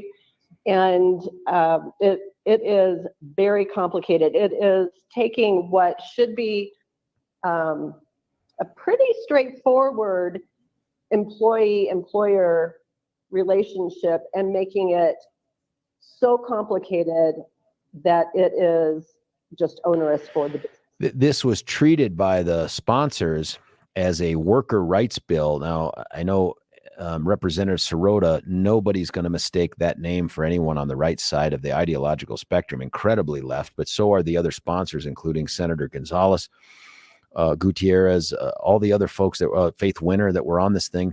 And at one point, Gonzalez Gutierrez, I don't know if it's admonishes, chastises, or cajoles. I can't tell which, but this is what she says in the hearing yesterday. You were there. I want you all to think about why we are here as legislators, and that is to represent the people who voted us into office. The people who voted us into office know that they might not always have the loudest voices. Workers don't always have the loudest voices. Representative Frizell, do you feel like not supporting this bill was turning your back on workers? Absolutely not. That statement incensed me, George, and let me tell you why. Is the vast majority of the testimony that this committee heard in favor of this bill came from a very small select group, specifically unionized meatpacking workers and unionized Starbucks baristas. Further, there were several, a lot of testimony actually from these pro-workers' rights organizations, and who were really leading the charge. They were the impetus behind this bill. I actually made the statement in the committee hearing yesterday that they should not be admonishing us, first of all, but the other piece of it is they were blaming the failure of this bill on lobbyists and corporations. The reality is, and I read from a letter that I received from 641 service workers, everything from servers to bartenders to busboys to dishwashers to line cooks, 641, all from Colorado, saying we don't want this bill. So I listened to them. When you look at this thing too, and I think we should do the reveal here, how it turned out in committee, I was surprised because I'm sure you've looked around. There ain't a lot of you under the gold dome, right? Like out of 65 people, I think it's you and Rose Puglisi. I'm not sure there's anyone else there. But it's like 19 out of 65. These guys on the left should be able to put through anything they want. But what happened to this bill? So this bill, so again, George, we heard testimony 2 weeks ago, and shockingly to me, at 10 o'clock at night, when the last testimony was heard, the bill sponsors, realizing that they didn't have the votes on committee, asked for the bill to be laid over so that they could work on stakeholding. And so the chair agreed to that, and so we all went home. So yesterday, we all came back, and the bill sponsors had an amendment that they opted not to introduce. They wanted us to vote on the bill as it stood, and we voted, and there were only 2 of the committee members who voted for the bill. Wow. So it was, the earth shook a little bit, I have to tell you. What do you think was the thing that pushed the others over the edge? Because at this point, I just figure if there's any Democrat-sponsored bill, it's going to become law. I mean, what stopped this thing? I believe it was the strength of the voice of the business community. It was people like the 641 service workers who signed the letter that I received. They got that letter too. They know, and they've heard from their own communities that this bill was bad for business. It was bad for workers, and it needs to go. It needed to go away. Well, that's a little bit of a victory. Do you expect that this issue is done? Is there some Senate version of it? Is this over? And then the second question is, as you're sitting there now, I don't think you guys are quite 60 days in yet, are you? No, I don't think we are. I don't have my Close. calendar. I think you're close to We're halfway close. through. But, Yep. but what else is going on? What do we need to be aware of that's taking place out there? There's a lot more coming. And so right now, I am not aware of a Senate version of this coming down the pike. That's not to say that there won't be. Senator Faith Winter, who was also on this bill, she's very active this session. Mm-hmm. Liberally, So, too. yes. And so we are expecting a lot of bad bills coming our way. We've seen maybe half of the bills be introduced so far. Oh, you're scaring the crap out of me. What do you have going on in the pipeline? You get 5. What has happened with the bills you're championing and what's left? The big bill that I have left is my property tax bill. That is provides a 2-year timeout on the reassessment cycle so that we can get our collective act together when it comes to property tax policy in the state. That bill is going before the Finance Committee next Thursday morning after adjournment, and I am hoping to get some good testimony from citizens who are concerned about the increase that they're going to be receiving in their property tax bill next January. The reality is in Douglas County, where I come from, is we've seen residential property values increase at least 50%. And there are many areas of the county that are going to be seeing really just crippling increases in their tax bill. So my bill is creating a timeout with a set percentage of increase off of the 2022 valuation, and we'll see what happens. That's really bothersome to hear as a Douglas County tax-paying homeowner. Let me ask you this. What do you think it is that makes you uniquely qualified to talk about the complicated job of assessment? And two, isn't it the assessor's fault that taxes are going up? Well, first of all, it is not the assessor's fault. Yeah. It is not the assessor's fault the values are going up. That's just the real estate market that we've been experiencing over the last 2 years, especially. I do feel like I am a little qualified to speak knowledgeably on this subject, as I was recently spent 2 terms working as the Douglas County assessor, but was actually in the Douglas County assessor's office for 25 years. That was my softball question to you. Like, what the hell do you know about assessment? Listen, you say it's the last bill left. The other 4 that you had, have they already died a quick and unceremonious death? I mean, is this what's going on in the legislature? They have mostly been killed. There's one bill that I'm holding out on, and I'd love to come back and talk to you another time about. Oh, sweet. We'd love to get you on. Representative Frizell, have a good time at Zoo Day. I'd say wear gloves, be careful what you handle, and watch where you step. That excellent advice, George. I always appreciate talking to you. Have a wonderful day. You too. Take care. Hey, that's Representative Lisa Frizell. She's out of Douglas County. She was our county assessor for 8 years and then worked in that office for, I don't know what she said, like 17, 25 before that. Knows what she's doing, fighting the good fight. This is, I think, for me, an unpredicted win that we would have on a bill that was going to do pretty significant damage. This thing is a wish list of stuff. I forgot to ask Lisa this too, but the things that she talked about that they wanted to accomplish, and the fact that the majority of people that showed up to testify in favor of it were union members. And it's like, isn't this the kind of stuff you negotiate with your employer? And my guess is it was so ridiculous to the employer said, no, hard pass. And they're like, that's okay. We're just going to go get our buddies in the legislature to make you do it. I just don't understand the thought process behind people who have never run a business that can come in and say, there's really no limit to the burdens we can put on business. They'll just keep churning out a profit, hiring people and existing in the state and in the city. That's just not how business goes. We have started to see the telltale signs of exodus from Colorado in terms of some demographic numbers, some shifts. I think that the people have their fingers crossed on the left that this was just all the product of some pandemic readjustment. I don't think so, folks. I think we are seeing some sort of a change that is reflective of the fact that we have a huge unaddressed crime problem, and they know it exists and they refuse to address it. An offender-centric legislature and an I hate business legislature that's out there. These things have been in existence for more than several, many legislative sessions. The chickens are coming home to roost, and it may not be Zoo Day at the Capitol in terms of the chickens and stuff, but because they're mostly dead from the avian flu.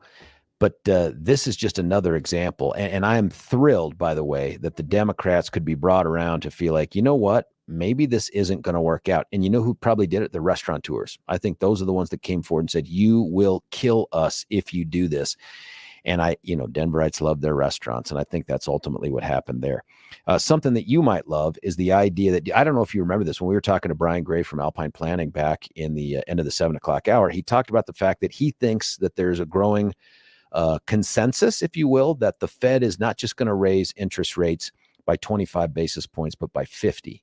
And so if you're a person who's in a position to have to sell or have to buy, or you're a person that's like, man, I want to sell and then I want to buy before things go up even more, you don't have to take on that stress yourself. You don't have to do 8 billion hours of online research and cross your fingers that you know how to make a good purchase or list your house for the right price. Don't do that.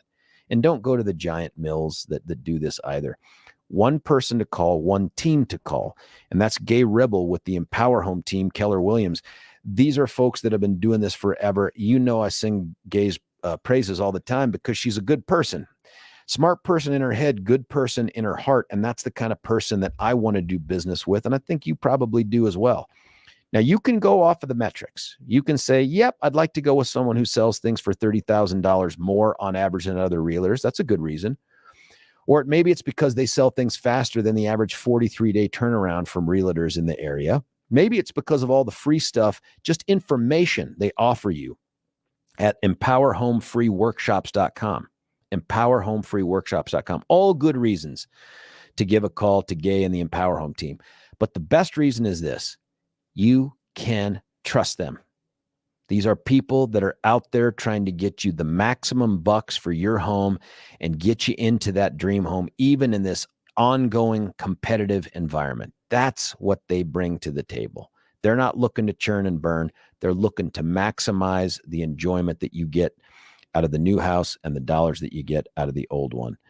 Give them a call. It's a number I've given you 8 million times. If you don't have it memorized, it's time to write it down on the palm of your hand. 833-301-SOLD, 833-301-SOLD. Or, of course, you can visit gayhasthebuyers.com. And you know Gay spells her name with an E, G-A-Y-E, hasthebuyers.com. When we come back, listen, I have run out of guests. This has been a morning full of them.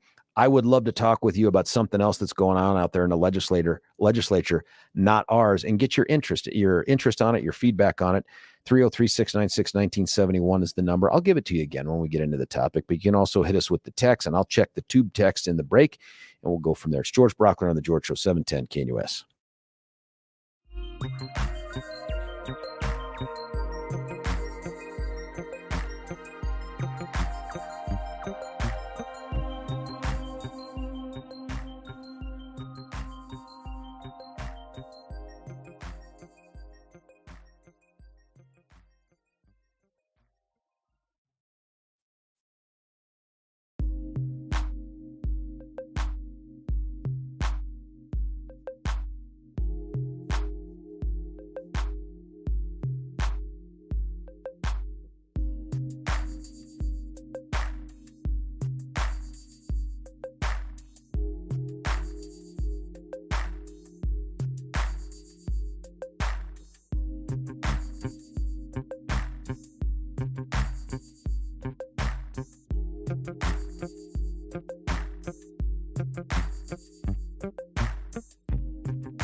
George Brockler right back with you here, 710 KNUS.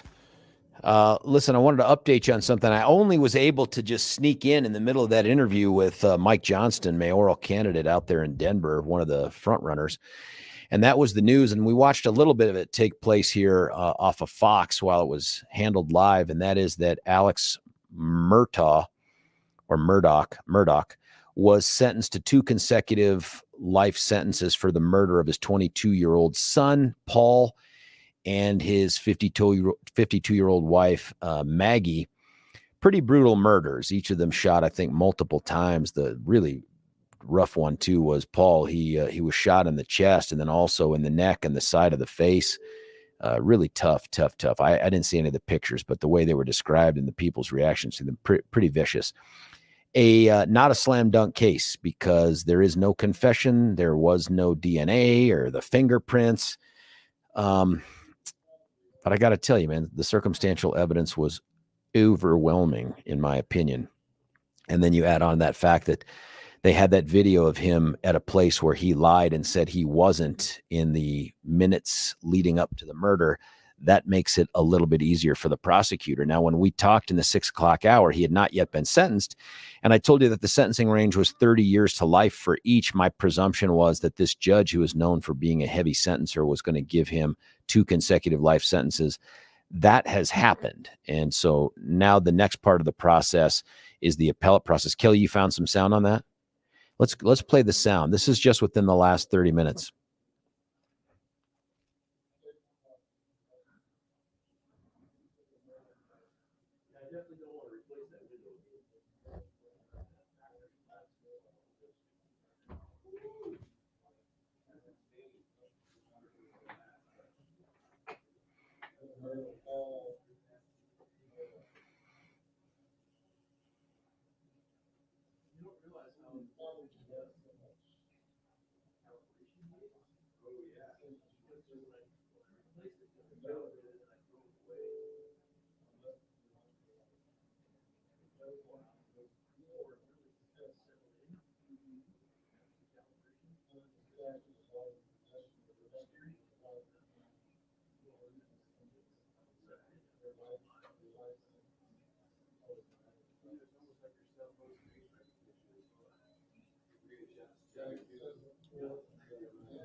Goodbye. And I think it's interesting. I've been saying Murdaugh sounds like murder, doesn't it? He's a murderer for killing Maggie and Paul. That's it for this guy. Some folks have asked me here. They're like, they've texted in and said, I listened to some of that. And the judge said some nice things about this guy, about, liking having worked with him in the past. And he thought he had a good family. He talked about the son and all that. Listen, if that's true, and I haven't heard any of those words, that's good.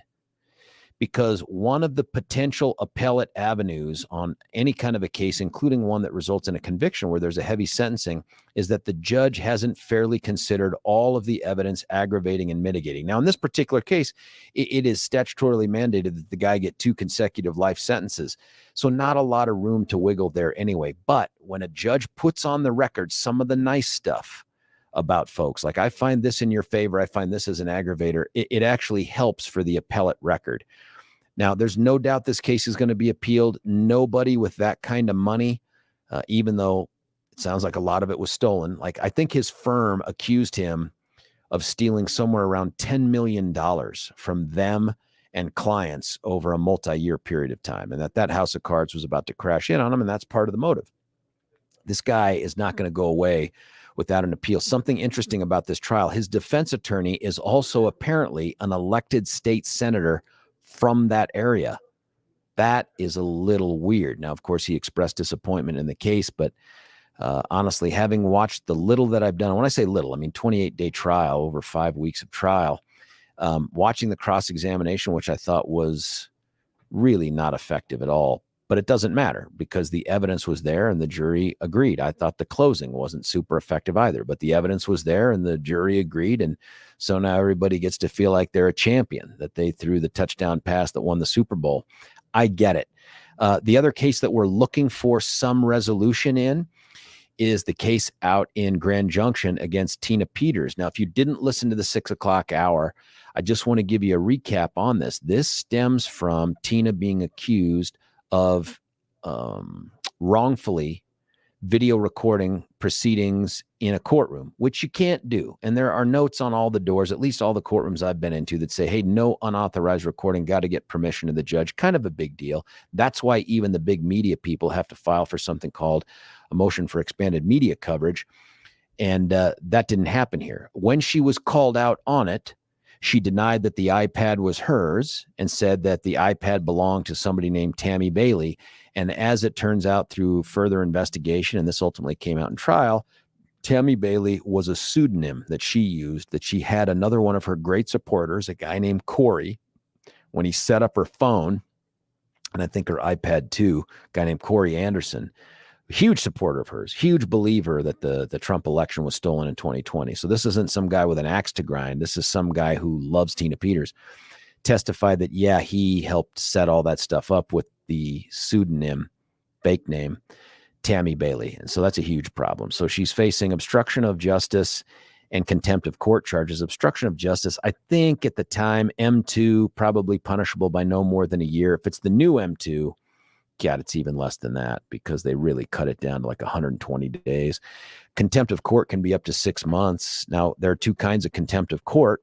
There's direct and indirect contempt.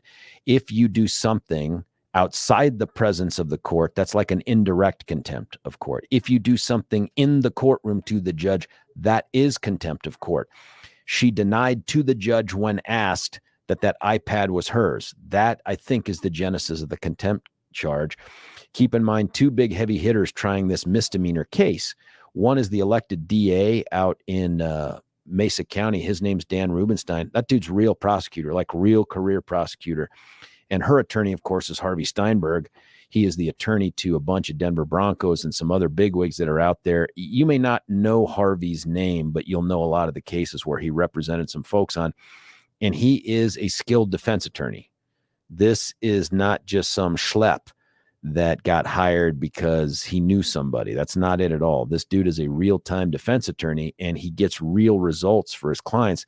I watched over the course of, 12 years as a prosecutor in Jeffco, prosecutors, colleagues of mine underestimate him because he came into court disheveled, usually late, frantic because, I was supposed to be in federal court. You hear that stuff all the time. Or, I was down the hall with and his tie's a little askew. And he would walk in and seem like he hadn't really prepared. And then I'd watch him crush people in motions hearings because this dude had recall not only of the facts of the case, but also the law that was applicable to it. It was just a mistake people made. Dan Rubenstein is not that guy. He is not going to make that mistake. And my guess is he hasn't. So right now we're on verdict watch on this. The question is, look, first off, if she's acquitted, it's very interesting because as Dick Wadhams pointed out in the 7:00 hour, she's got a trial coming up set in August for the big cases, the big felonies that she was indicted on, 6 or 7 of them. If she gets acquitted, that kind of creates a platform for her, I think, to espouse the fact that, hey, this is really a DA's office who has a political axe to grind. They targeted me. That was our defense. The jury believed us, all that other stuff. That is a bit of a political optical problem for Dan out there. I don't think it changes anything for August, but it's a narrative he'd prefer to not have out there. If, on the other hand, she is convicted, the question is, will she go to jail over something like this? First time misdemeanor conviction on almost anything, I would say nobody's going to jail. Maybe domestic violence, assault, some kinds of child abuse. But by and large, remember that things are misdemeanors because there's less injury or less evidence. That tends to be why they're classified that way. In this particular case, given how out front Tina has been with some of the stuff regarding the system and the courts and all that stuff, lying bald face like this, if that's what they find, to a judge, if I'm a judge, and I'm a military judge, but if I'm a judge, a civilian judge, you lie to me in court, you are going to jail. Now, it doesn't have to be for 6 months, but you are going to spend a night or two in the Gray Bar Hotel, not just as a message to you, but a message to the rest of the community. Come in here and tell the truth or don't talk. Because if you lie, that's corrupting the system. We're going to find a way to take away some of your liberty. So I would expect that if she is convicted, she is going to go to jail. The question is, what is the timing of that? Most sentencing after a trial doesn't take place immediately. Murdaugh is different because his sentence was mandatory. There wasn't a lot that could be talked about. It's not like the judge could go, oh, that was such a compelling mitigation argument, I'll only give you life plus life. I mean, there was no room to wiggle. This is different. I could see if she's convicted, and people have asked here in text, when do you think the conviction will come in? Look, just having been in front of a billion juries and having done this for a long time, jurors don't like to be inconvenienced. And my guess is if they don't have a verdict by, they'll get a free lunch from the court sometime around noon. And then they'll come back to deliberate. They may even deliberate while they eat, but my guess is they come back to deliberate. If it's not back by sometime around 1:15 or 1:30, whenever they wrap up lunch, they will likely come back at about 4:30 to 4:45 because nobody wants to stay late on a Friday. And the court doesn't want to stay late on a Friday, and nobody wants to go through their weekend telling their employer and their family, hey, I got to go back on Monday. Now, could it happen and has it happened? Yeah, you betcha. But more often than not, there's something called dinner time justice, and on a Friday, it's bigger than ever. And that is the idea that these folks just want to be done with this. This is not a complicated case. And so my guess is if they're not back by 1:15, they come back at somewhere in that 4:30 to 4:45 range. Just not entirely sure, but that's my best guess. If she's convicted, I don't think the judge sentences her immediately. I don't think so. I think instead, Harvey probably says, Judge, we'd like to have a sentencing date at least 30 days out. That gives her the ability to show up and make a statement and make her pitch for why she should be the state party chair on March the 11th. That's just a week from tomorrow, folks. And the real question is, what if she gets convicted and sentenced to jail? Then what? Then what? I don't know. In fact, I'm not even sure if she's convicted, how she persists in this pursuit. And if she's convicted, remember, the conviction will be premised in part on her lying about something. If that's true, if she's convicted for a lie, could you ever support her again? I mean, if she, maybe that's my question. There's a lot of Tina fans out there. And frankly, I've always had good contacts with Tina. She's always been pleasant with me.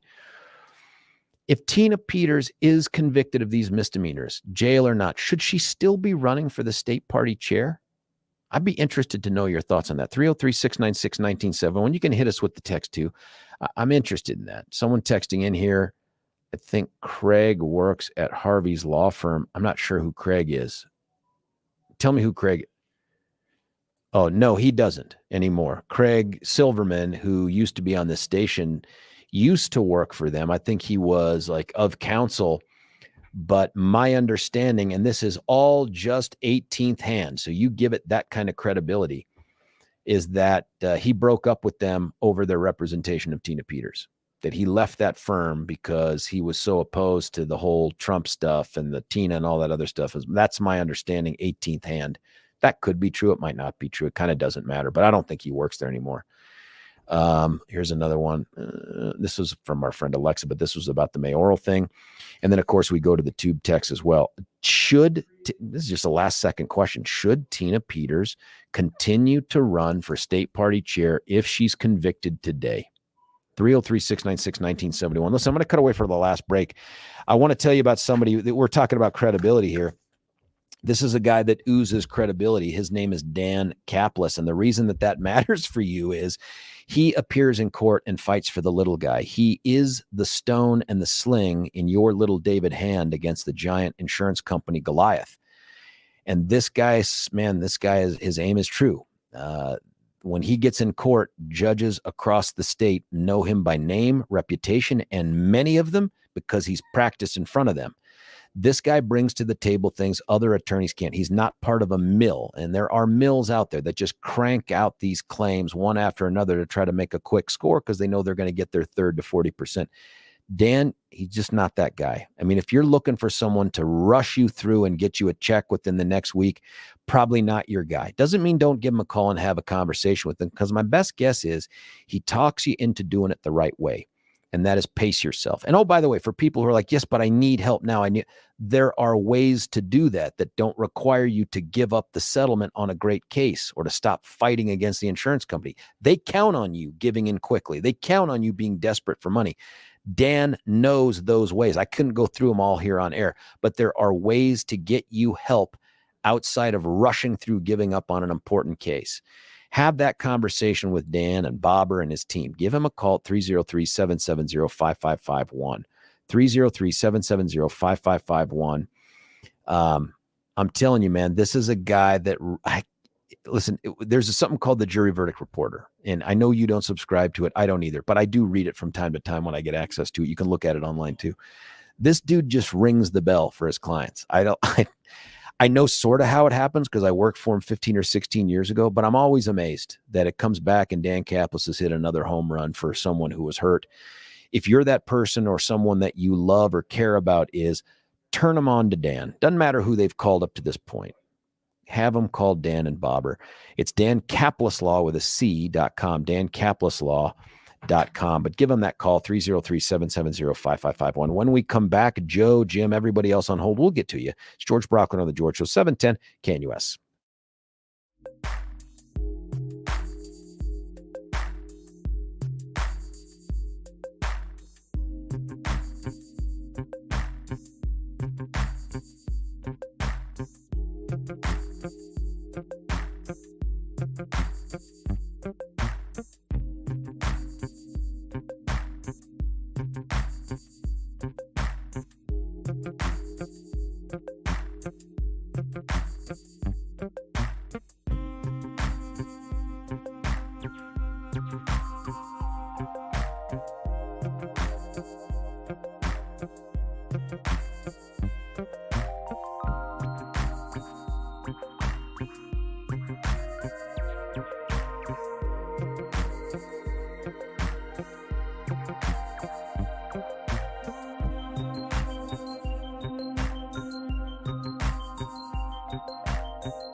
It's late night right here, 710 KNUS, final segment. I promise to try to get to all the callers that I can. Jim, you're on 710. Jim from Denver, what do you think? Hey, good morning. Tina, she's the one that had an honesty problem with Gerald Wood. Next thing you know, Gerald Wood's got the FBI searching his house because she lied about his name and false fake credentials, right, with government access cards. Jim, that's a great election. memory. Jim, you're absolutely right. That took place too. When the FBI is going through your house because Tina Wood's got an honesty problem, and now she's got another alias, huh? Yeah, Tammy Bailey. Let me tell you something. I am a conservative, a real conservative, not one of these fake people with their alternative facts and fake news and this Fox News garbage.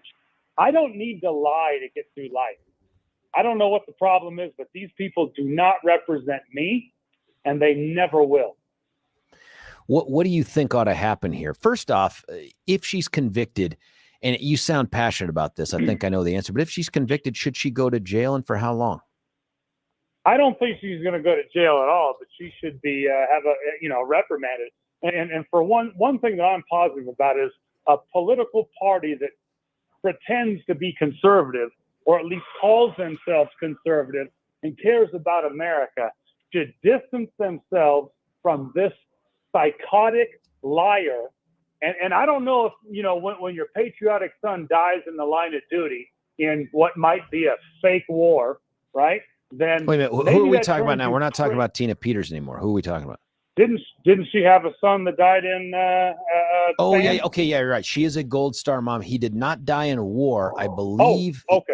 He's a Navy SEAL, but I believe he died in some other thing, but not in war. But I could be wrong. You can correct me. I'm just not sure, but honesty plays a role in politics. We keep saying that those libtards and all those people are lying for money, but it turns out that if you're saying that you're going to give everybody tax cuts and you're a conservative and you get caught lying for money every 15 minutes, and you're using government funds to do so, I'd say we should distance ourselves from the conservative word. There's nothing conservative about this crazy, lying, government-subsidized woman. Jim, are you still part of the Republican Party? If so, who do you like out of that race for chair?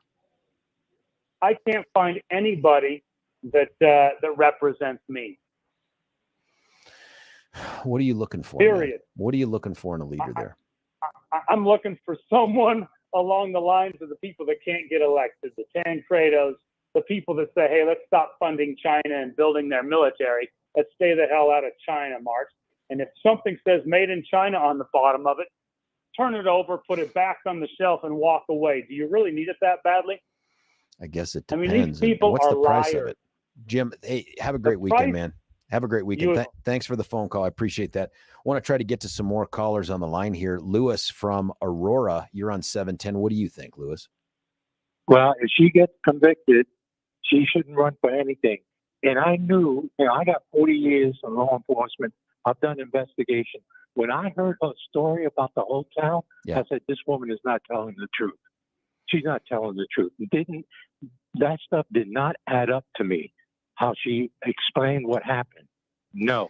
She gets convicted, don't even run for dog catcher, okay? Do you think, Lewis, You can't. you've been part of the system. You know how important a role credibility plays there. If she were to be convicted, do you think that she should go to jail? And if so, for how long? Now, Jim didn't think she would go to jail even if convicted. What do you think? I don't think jail, but I think a hefty fine for what she did and what she lied, okay? I mean, I know it's borders on perjury and that, but the thing is, no, don't send her to jail. I mean, then we have to pay for her upkeep. No, put a hefty fine on her. Have her get some. What did she get? $250,000 to defend her on this issue? Well, so we don't know. And this was a question that someone else, a smart texter, brought up, and that is, what difference does it make who paid for it? The who paid for it is less important than that somebody did, because it's a benefit to her. And when you're in elected office, you got to report that. And if it wasn't, and you can't take it if it's over X number of dollars. If it wasn't reported, it was in violation, you can get hit pretty hard with some sanctions there. Now, those things pale in comparison to loss of liberty, but they're real.